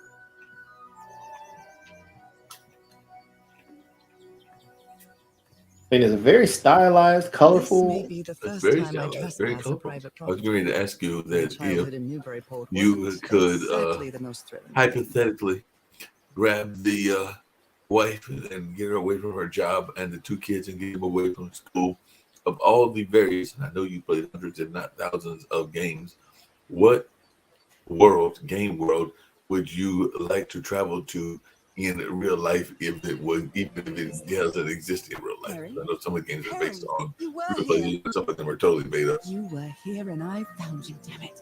Where are you now? Where is everybody? Where What did is you like your all utopian go? world that you would love to live in? The My Little Pony world. That'd be fun. The Mighty Little Pony World. I'm assuming that's got a lot of little ponies in it. That name sounds familiar. Hey, that My Little Pony World Check is my cool. journal. But I'm assuming that's a game that has a lot of ranches and little ponies in it. I mean, you got all the different My Little Ponies. You don't have any real danger going on. Yay! Nice and safe. Oh, what's this? Oh my goodness. You can go ride the ponies. The young ones can ride the ponies when you're not ready to ride them. Slot machines at Harry and I saw at the Atlantic City. Cool. The Polynesian version. I was saying earlier that you need to be the voice for something, and I forgot what we were talking about. But has Janora done any more video game voices other than the ones that we learned about a couple of months ago? I am not sure. I haven't even asked her. Gotcha. A mechanical bridge? That doesn't fit in with Polynesian traditions either. I have to figure out what the puzzle on this one is. 6 people. Have they celebrated a year yet, or is that this summer? Who? Janora and her partner. Oh, her and her wife? Are they coming up on like a year? Oh no, they've been married more than a year. Oh, it was Couple of years. Couple of years now. Yep. Big Layla. That's my buddy. Layla's her name. Yeah, Layla. Great person. Love Layla to death. She sounds like good people. I've never really met her that a couple of times. Seems like very good people. Because she's not in. I couldn't understand the word you said. You dropped out. Oh, you froze. Oh, she's like in business, medicine, or something like that. Who, Layla? Layla. No, Layla's LAPD. Well, okay, police officer. I knew it was something that was not in the realm of entertainment. Yeah, she LAPD. Yeah, it's really cool, but yeah, good people. Yeah. That's actually what Jane Kennedy's sister was, or is. I think she might still be in the LAPD. Of course, by now she might. Who? Jane Kennedy, the historical actress from back in the 70s. Oh, Her brother played for the Marquette It's been Golden Eagles, but years at that since I time we took were still the such a Warriors and Fresh everything. air is And doing he it. actually came off the bench. But then I think there was 3 of them altogether. It might have been 4, but one of those was a Cleveland police officer, I believe. Yeah, I can Cleveland. feel the air Ohio. is denser here in this mangrove swamp.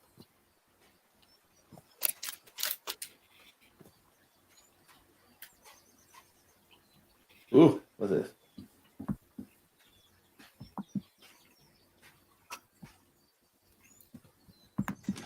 I'm curious as Rays of she's still on the sunlight force. shining through.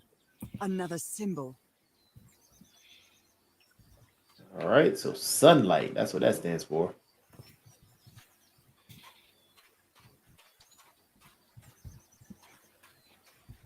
Now that I've crossed half the world, I wouldn't mind crossing the other half. But I have to do it with you, old pal. This sort of pond is a Polynesian fishing technique. There's another symbol inside it. That's fish. Bone fish hook. She had 6 children.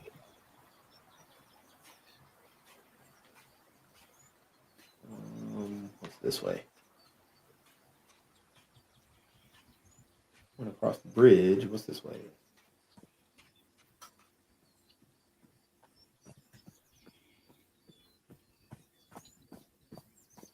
Ooh, more symbols. Oh my, this is so beautiful. What were these birds called? Lorikeets. Cole's lorikeets.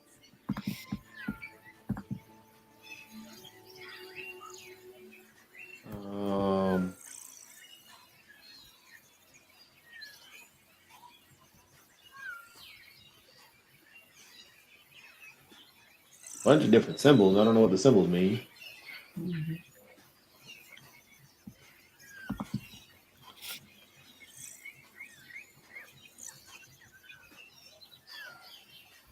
Water. Polynesian chieftains make their head ornaments with lorikeet feathers. What a lovely souvenir. There are lorikeet feathers scattered around this unu. I'll draw the symbol in my journal. All right, so I guess that means bird.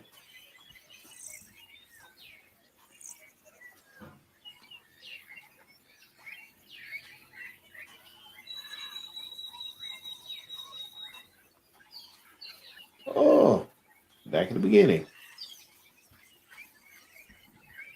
A shortcut. That's convenient.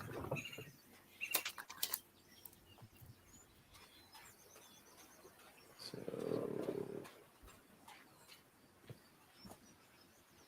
Harry said that he would go to the end of the world to find a cure. And by the looks of it, he wasn't lying. We promised we'd never lie to each other from the moment we started dating, no matter how harsh the truth.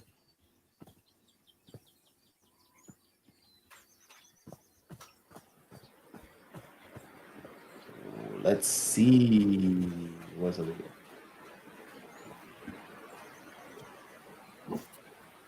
Sunlight, water. I don't know what that one is. I don't know what that one is. I know.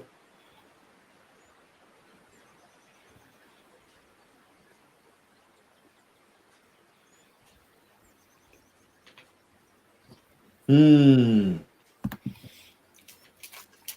all about the symbols, Mark. Mm-hmm.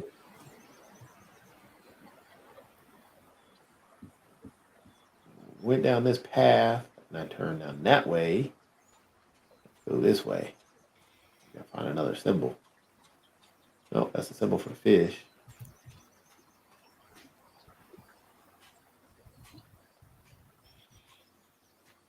Came from there. Been through. Well, let me come back this way. Yeah, that's sunlight right there. Thought there was another way. Oh, can't go that way.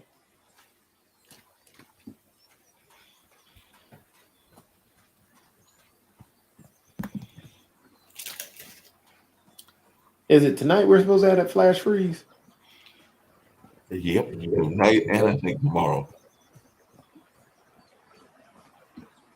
Night and tomorrow. That'll be fun. Nice and cold.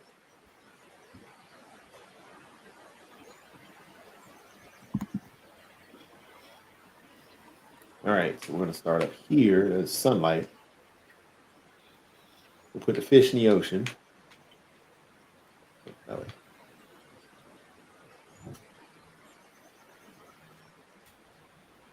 Water is there.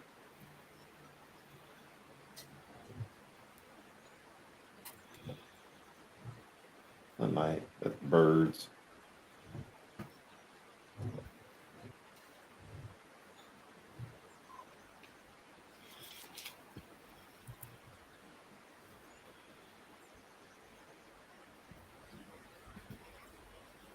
Got to be a clue somewhere. Where's the clue?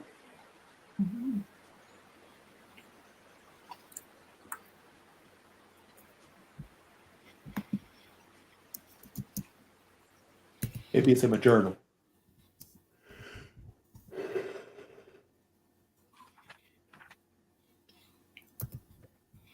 Yep, missing one.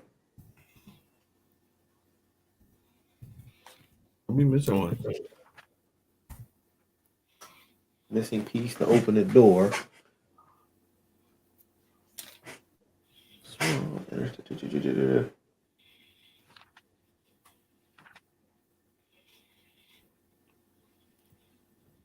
Yep, just missing one thing.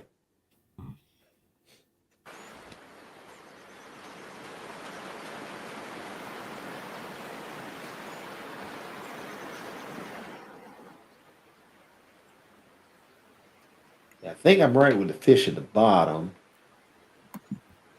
Up the birds here.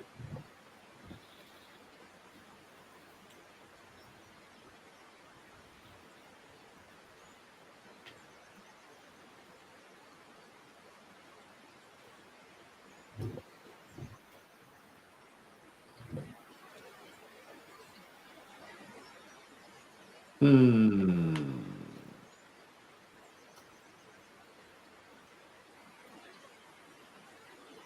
Or if I put the fish up one.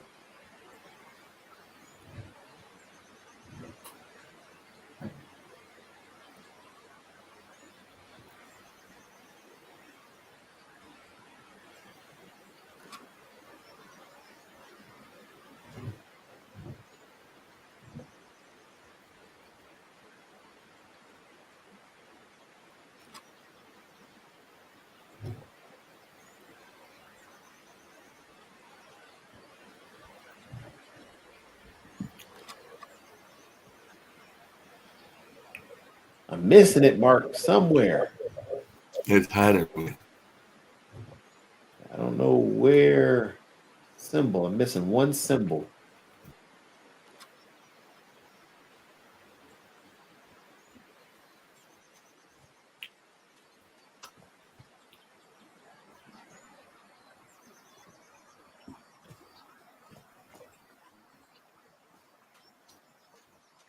Walk down this way. No symbol. Oh, what's over there? Nothing over there.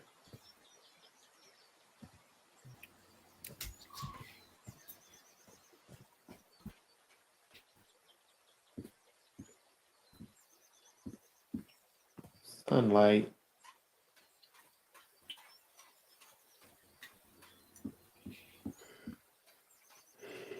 There's a fish. What's that one? There's something up there. Nothing up there. Gotta be something. I think this was with the birds.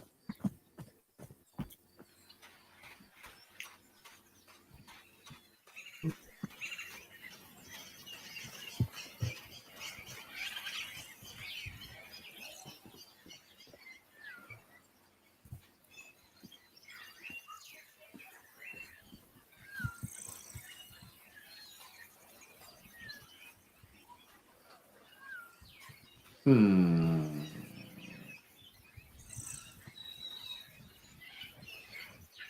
What is this one?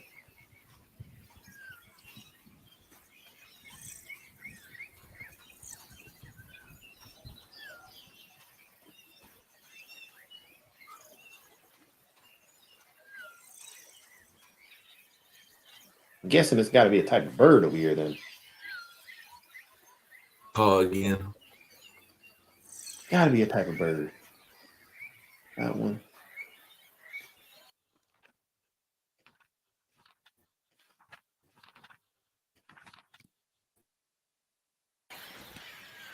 That's one.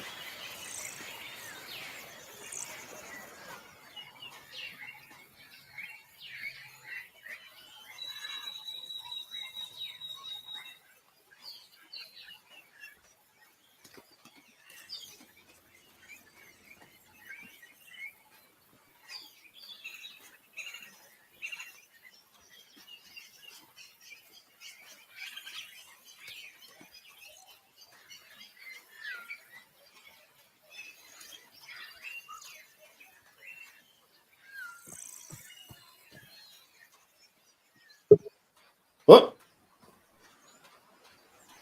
dropped out again, Mark. You dropped that at the same time. Oh, it did? Mm-hmm. It was at least on this side. I can watch the video and maybe just in a pitch or whatever. But this both of us going around in the dreaded circle. Well, it is coming up on 11. Well, it's past 11:30. Carving. No, that's not giving me a clue. I need a clue.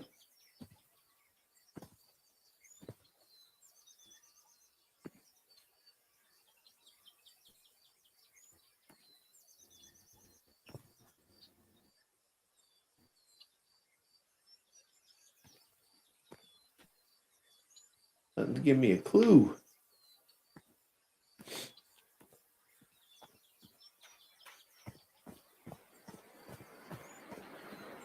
Picture didn't even have a clue on the back.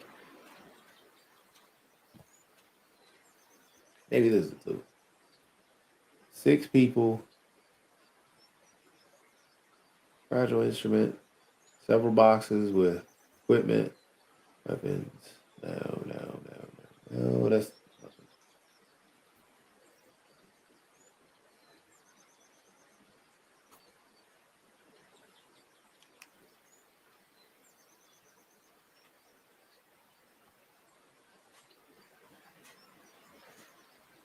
got to be a clue somewhere. And I got all my symbols.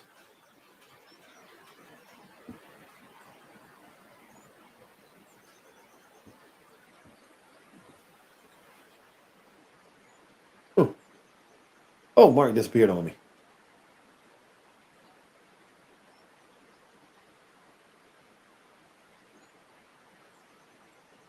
And sunlight would have to be top. Fish, water.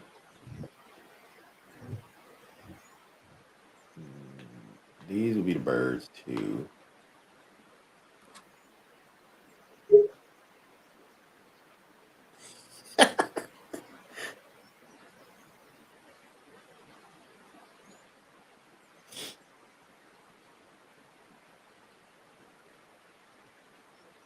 Oh,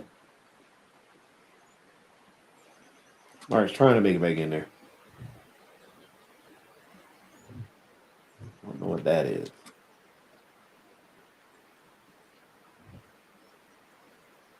Mark, you back again.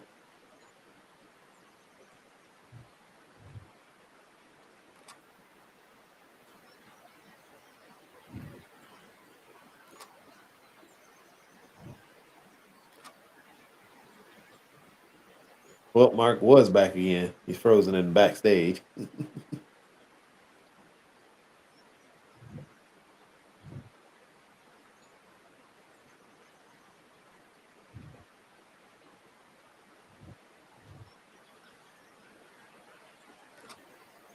I don't know what my clue is.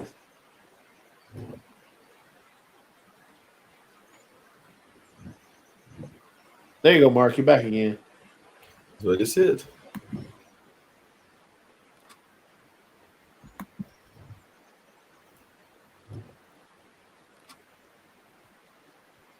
What is my clue?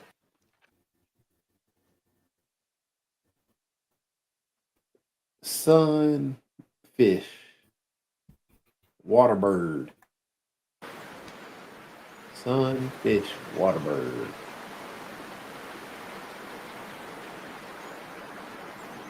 Oh, you're freezing on me again, Mark. Sun, fish, water, bird.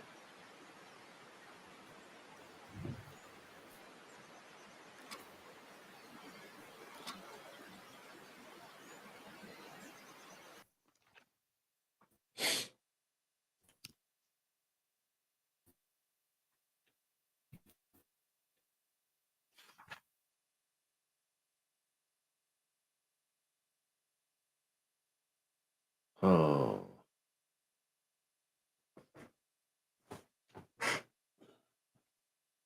Mm.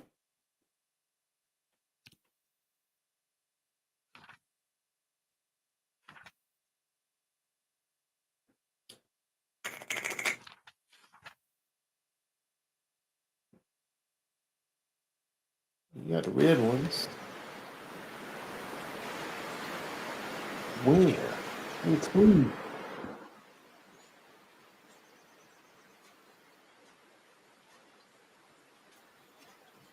Gotta be a clue somewhere. If I can figure out where a clue is, that'll be good.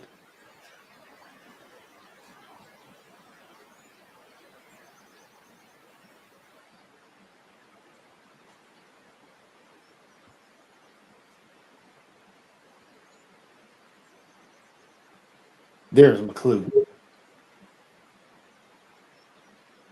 Sunbird, mountain waterfish. Another sunbird mountain waterfish. Yeah, I figured out where the clue was. Sun, bird, mountain, water. Fish. Well, I guess I hit the jackpot. That's my ticket across the river then.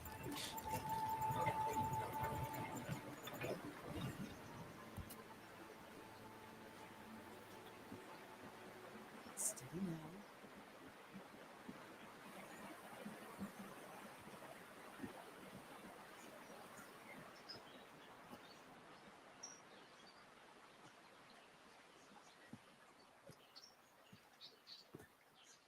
Ooh, changing color, changing mood.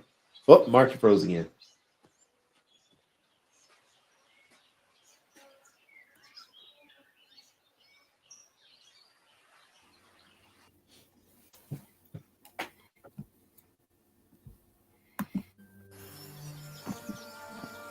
How long have I been walking? I've lost track of the time.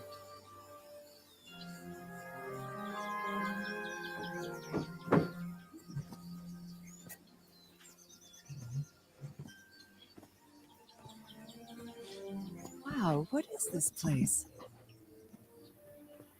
Hey, Mark, you back? I better I'm have back. a look around this abandoned village. Computer was having a Harry's crew moment. might have stayed here. I can tell you the shocking This news. enormous stone slab looks like a mechanism to get up to the outcrop. Okay. What shocking news?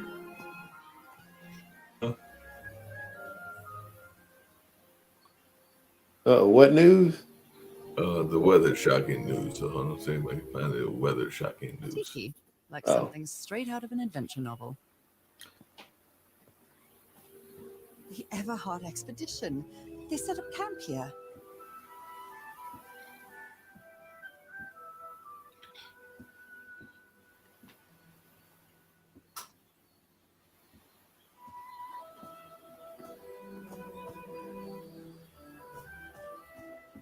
Yeah, tonight is supposed to get down to 29 degrees and then be up to 51 tomorrow. Same thing for Wednesday when it's 29 degrees and 58. And then guess what? On Thursday it's going to be a whopping 65 and 46 degrees. So yes, these are the two freezing days Let me record you. tonight, tomorrow, and Wednesday. So, you said you've been on this island before. Yes. You got that? Yeah, it should be interesting.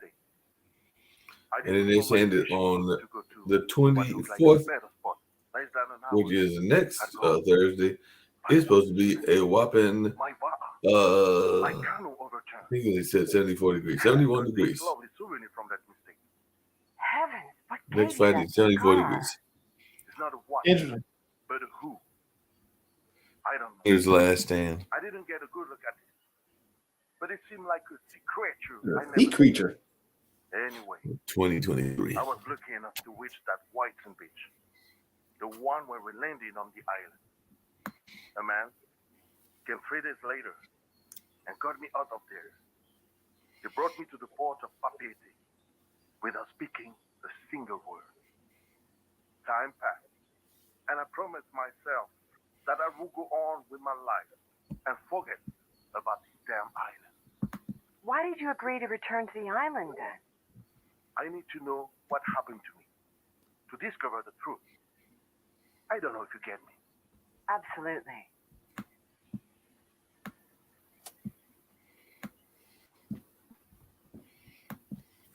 Into the hammock. Ooh, what's this? Fascinating.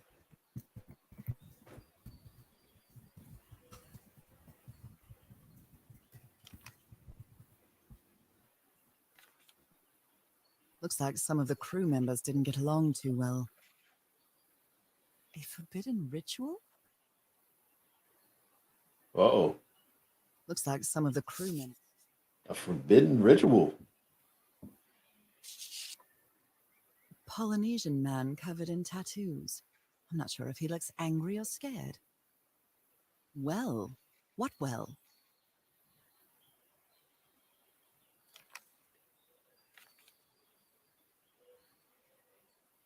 So now you believe in magic, old pal?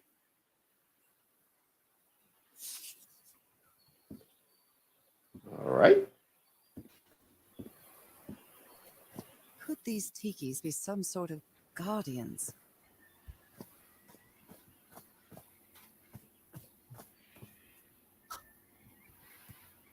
broken, but I might as well draw what I can see of it in my journal.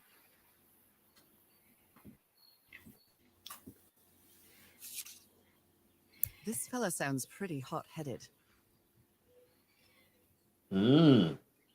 Dynamite.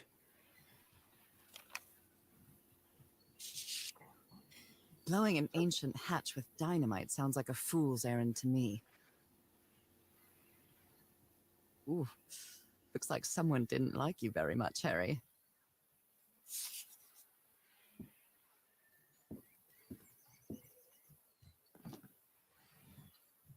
Whoa. I'm not sure what to expect on this island, but I hope I won't regret not having a gun.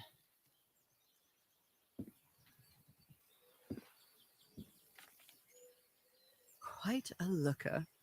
A fashion model, maybe.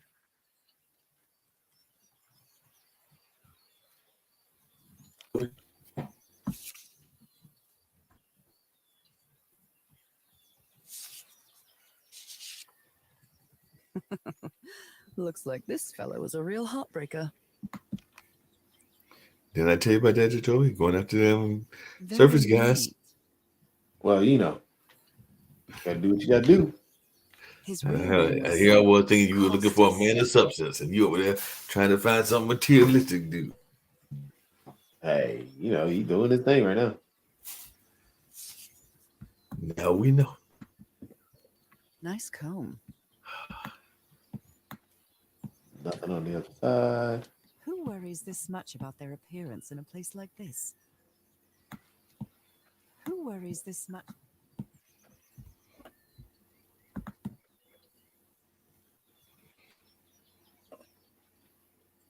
Oh, what's on the back of it?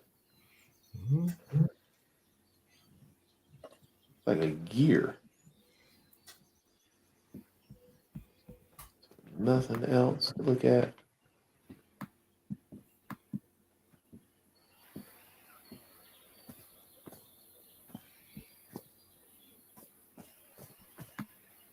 They're composed of 4 pieces.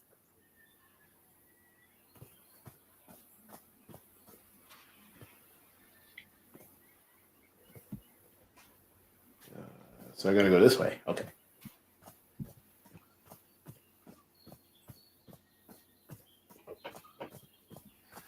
Oh, damn it. Someone on the expedition died.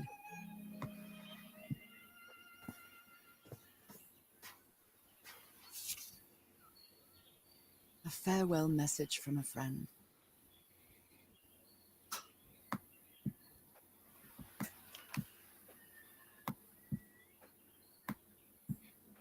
I never thought that this expedition would cause anybody's death. I'm sure Harry never thought so either. If he'd known this was going to happen, he'd never have come here. I don't think she knows much Did he about use here. all the dynamite? I don't think so either. Explosives. Looks dangerous.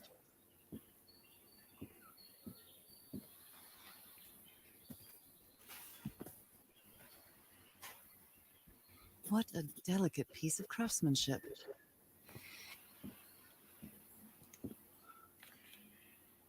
He seems confused, as if he was having a hard time writing this down.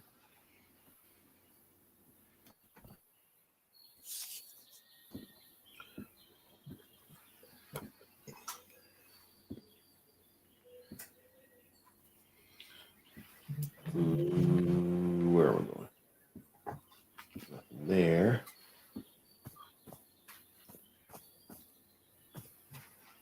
I hadn't been close to a grave since my mother's burial. Shortly after she died, my lovely Dalmatian spots, as Harry used to call them, appeared. I thought it was nothing at first.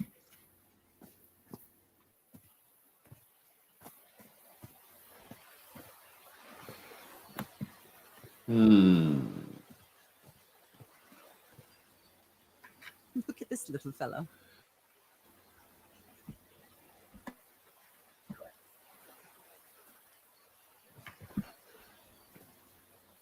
An amulet with a carved Marquesian cross. The symbol represents balance and protection.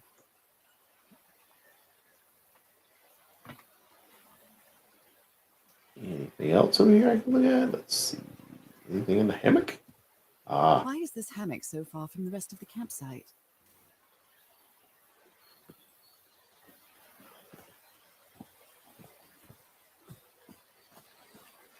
The river cuts through that canyon.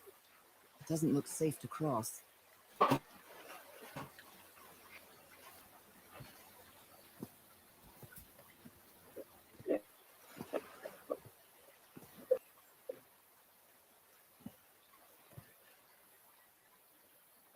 like disappeared again.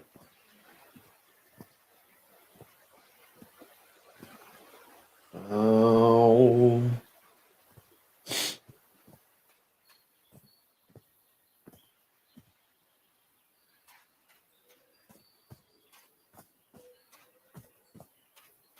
ooh, what's up top here?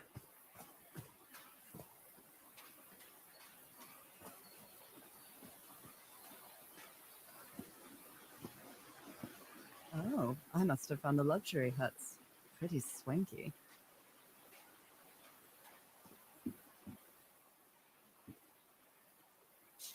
Look at him.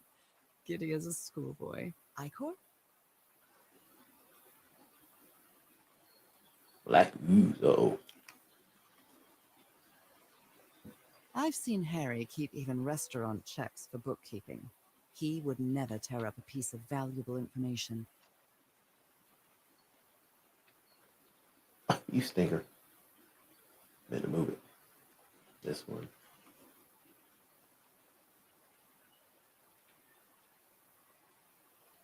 Edge.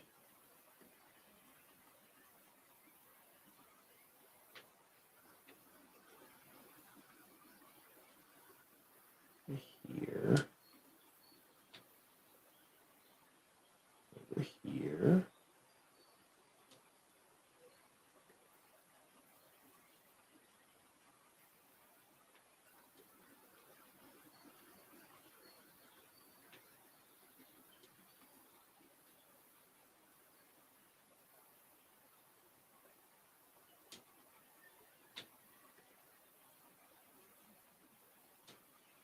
Bottom.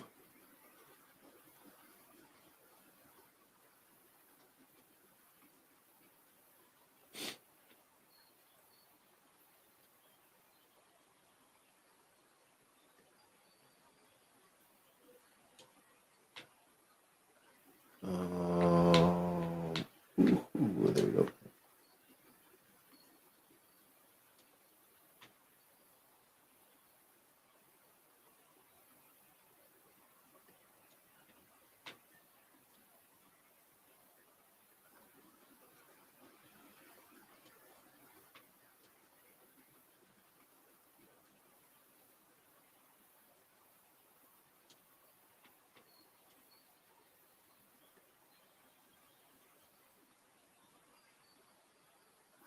Oh, that's all right. There we go.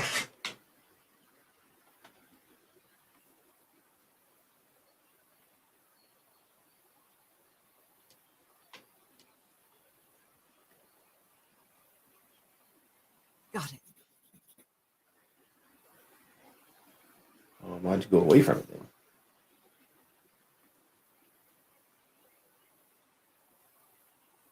If you see creatures connections with each other, tiki connections with each tiki. The most important family symbols. Okay. Oh, you stink. I'm going back there. It's been ripped out of something else. Like a sea turtle.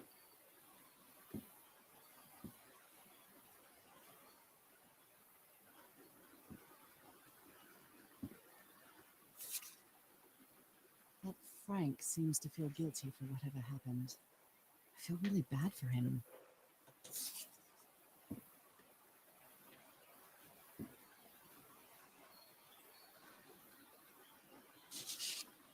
What mess did you get into, Harry?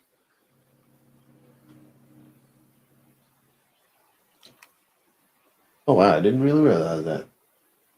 4. Okay. The parts of the tiki on this column seem movable.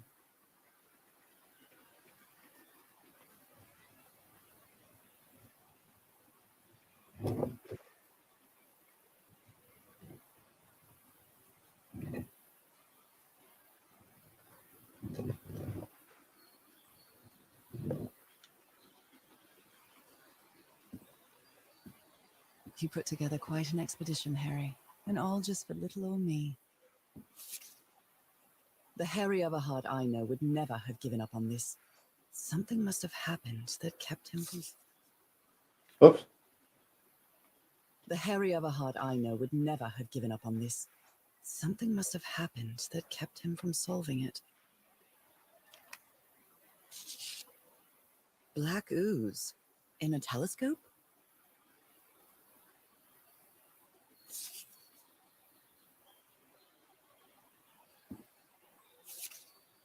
Other planes of existence? That's bats.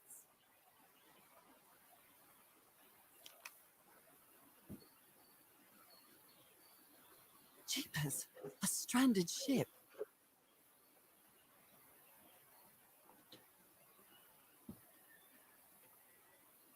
Jeepers. This explains why the campsite is nearly abandoned.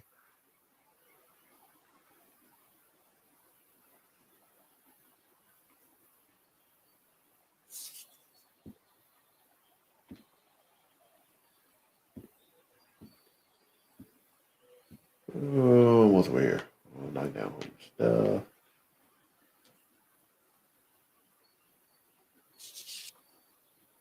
My dear old pal, I know you won't ever read this letter, but I'm accustomed to writing you and it comforts me in this strange place.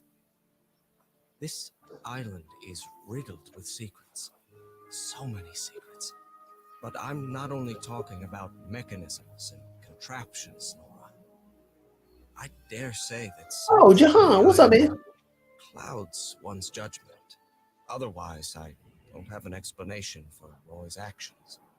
The man was arrogant, impulsive, and a little cocky, but he was no fool.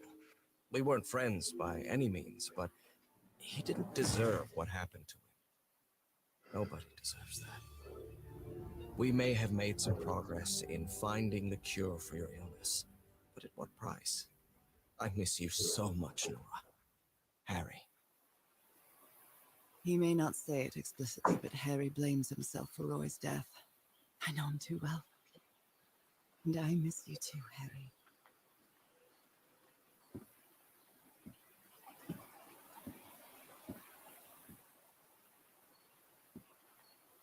So I need a clue on this. Oh, hold on. Turtle, shark, octopus, is the bottom one. Stingray.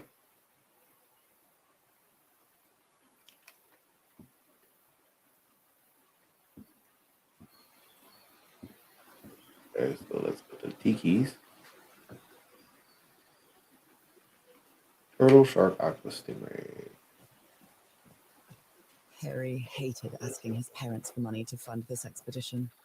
The Everharts are a wealthy Boston family, quite old-fashioned. They were never really pleased with his eldest marrying a middle-class girl. That's why he wanted to get away from them as soon as he could, just like his siblings did after him.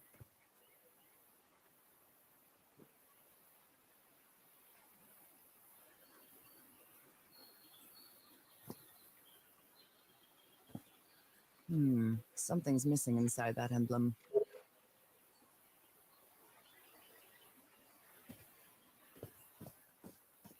Broken.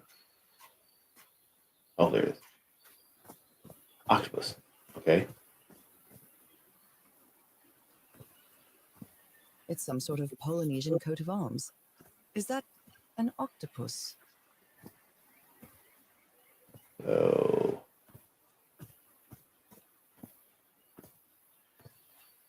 Tongue with the stingray. Mark, you made it back. Octopus with a smile. Oh, you came back and left.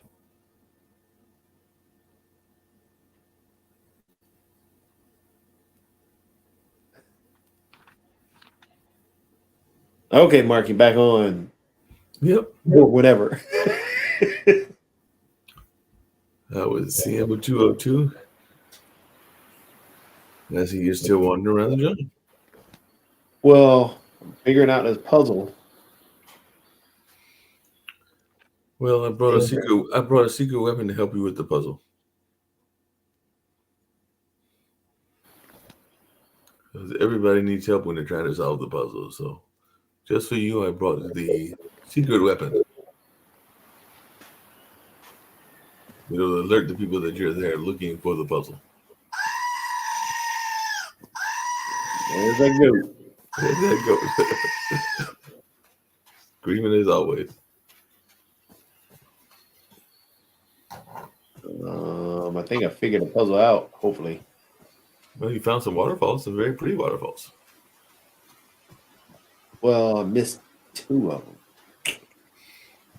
And Yes, guess 2 so. clues or 2 waterfalls. 2 clues. So you miss them, you got to go back to find them. Right is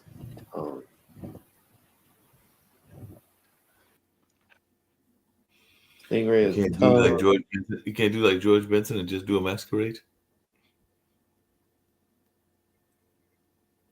No. And when you get your bids out, as we get down to 64, you're gonna get something in before tomorrow's Final Four end games. Well, I gotta finish the crazy picks that I was doing. That's what I'm saying. The crazy picks, is this for the field of 68 or for the field of 64? Sealed the field of 64. Right. So you're not doing the early games. Oh yeah. Really picks over the early games. What's eyes? Which color? We'll do those eyes.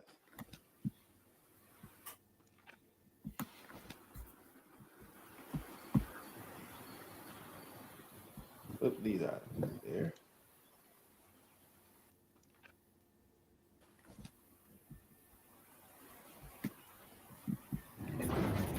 There we go. Secret compartment.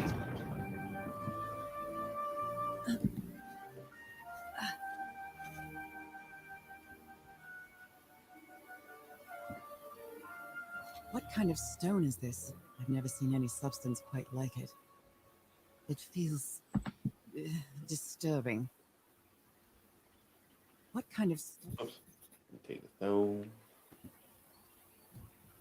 This appears to be the shrine of a Polynesian chieftain.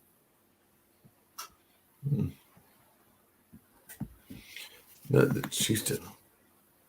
Wow, really old photo. The island is wearing a lot of tribal ornaments, but none of them seem Polynesian.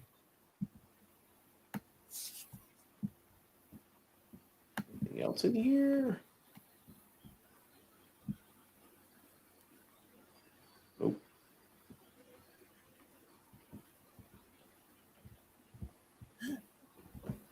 Oh.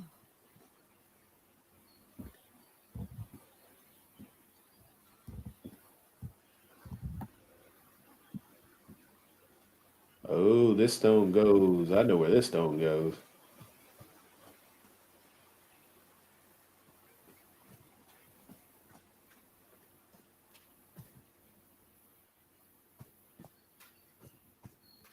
It's past 12 o'clock. Yes, it is. I think I'm going to put the stone right here, and then I'm call it a night, probably. Oh, here we go. This Yeah, it sounds like a enormous plan to me. stone That's what slab I'm looks that's like what a I'm about to mechanism do. to get up to the outcrop. How is that possible? What fascinating Joey, I'm going to technology- watch from afar, and hopefully you'll end this thing shortly. But I am going to call it a evening. Oh yeah, I'm about to do the same. Oh my! I wanted to make sure I made it up this. Oh my goodness, what happened here?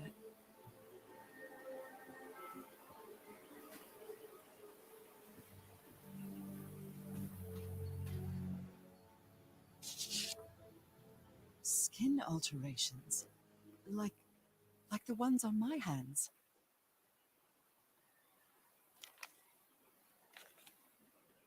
That black ooze again. All about the black ooze. Oops, is it on the back? No, not on the back.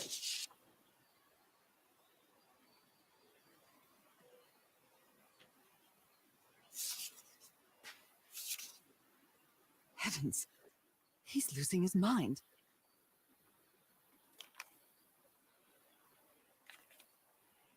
Cripes, this man was splashed with that black liquid.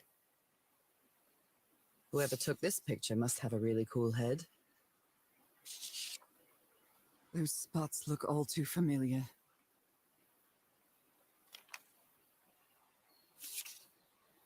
Is this a picture of my hand?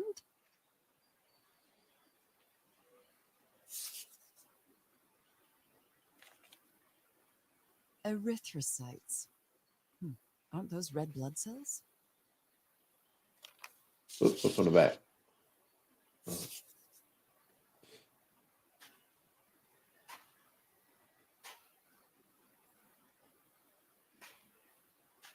Ugh, I can't stand the smell of medical equipment. Reminds me of my illness. I'd better not touch it. Given what happened, they shouldn't have either.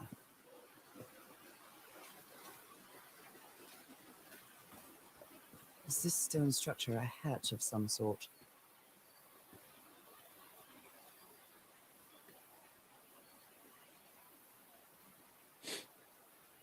Well then, I'm going down. Come on, Nora. Deep breath. I had a joke I could have said, but I won't say that joke.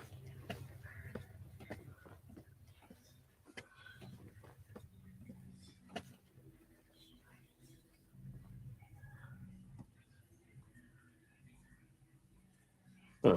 Okay, Is somebody whispering? Hello? Is anyone down here?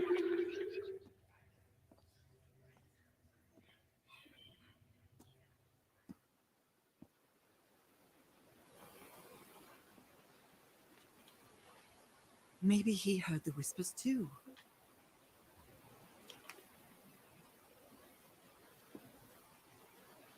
It depicts a ritual of some sort.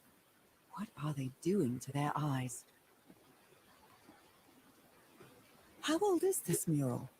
It looks really ancient.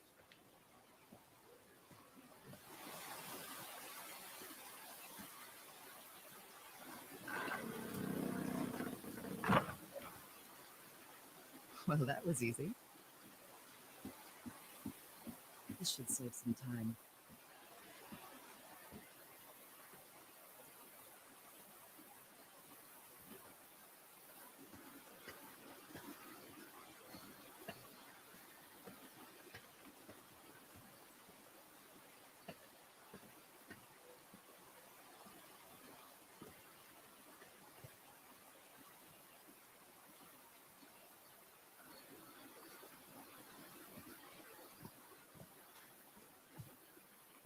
It's back at this place.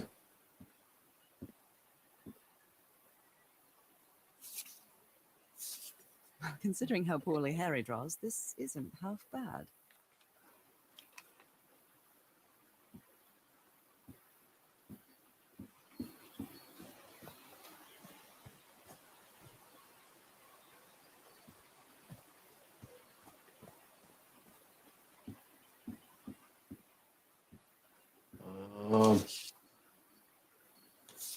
Gotta get a picture of the star map somewhere. What's on his headdress? Oh, hey.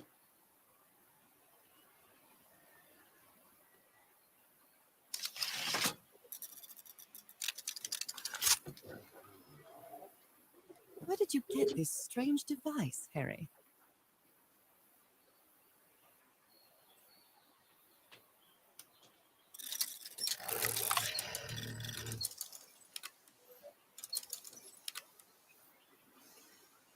Oh, so let's see.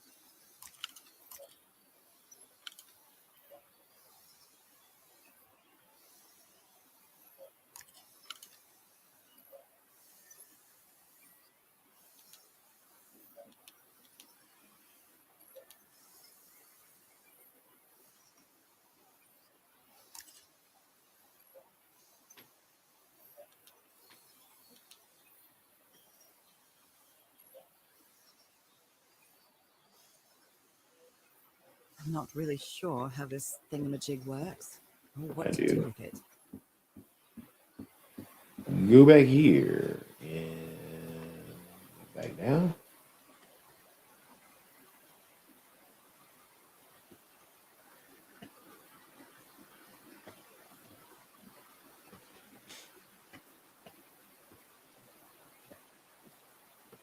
What time is it? Oh, 12:10. Okay.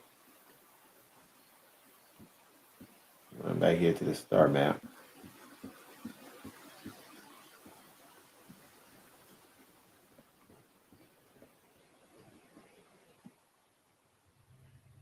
All right, there's the middle.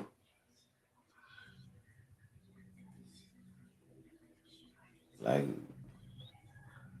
I can press these star-shaped tiles.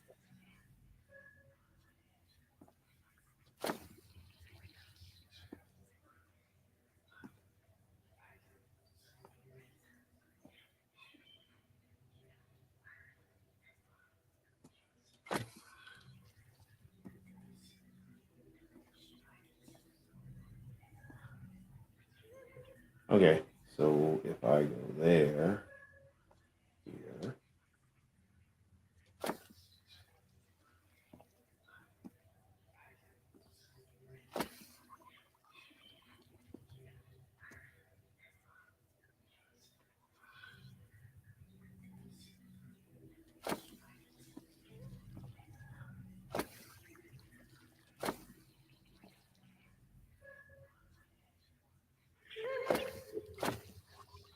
oh, okay.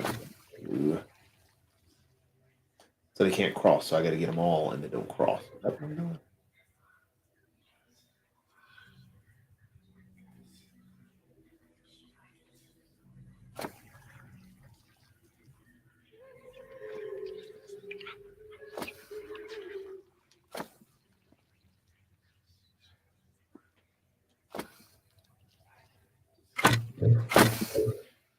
That kind of scared me. I didn't know what was going on there. So there.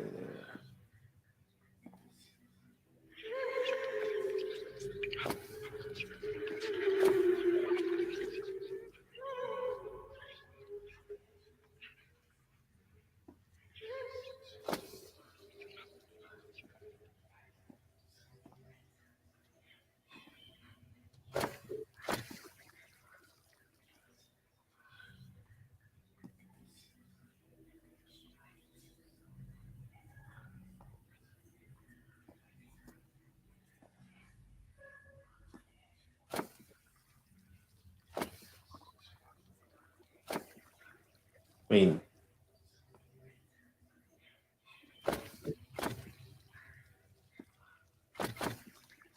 am I supposed to get them all, or trying to figure that out? I don't know.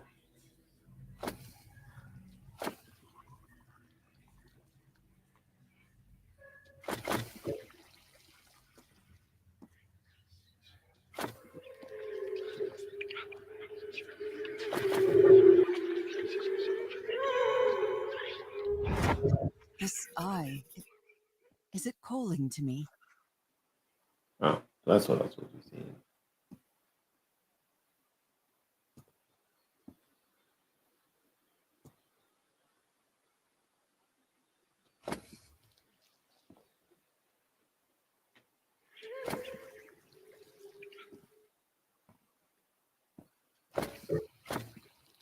Oh, must be a path. Where am I supposed to be taking it? That's what I'm confused about. I don't know what I'm doing.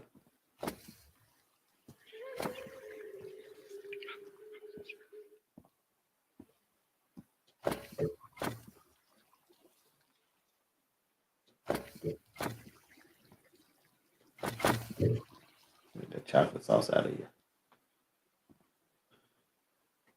here. Okay, yeah. It's time to go sleep.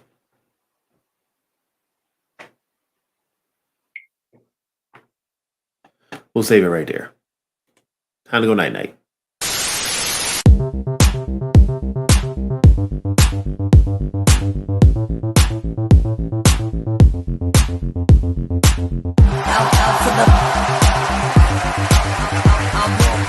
Out for the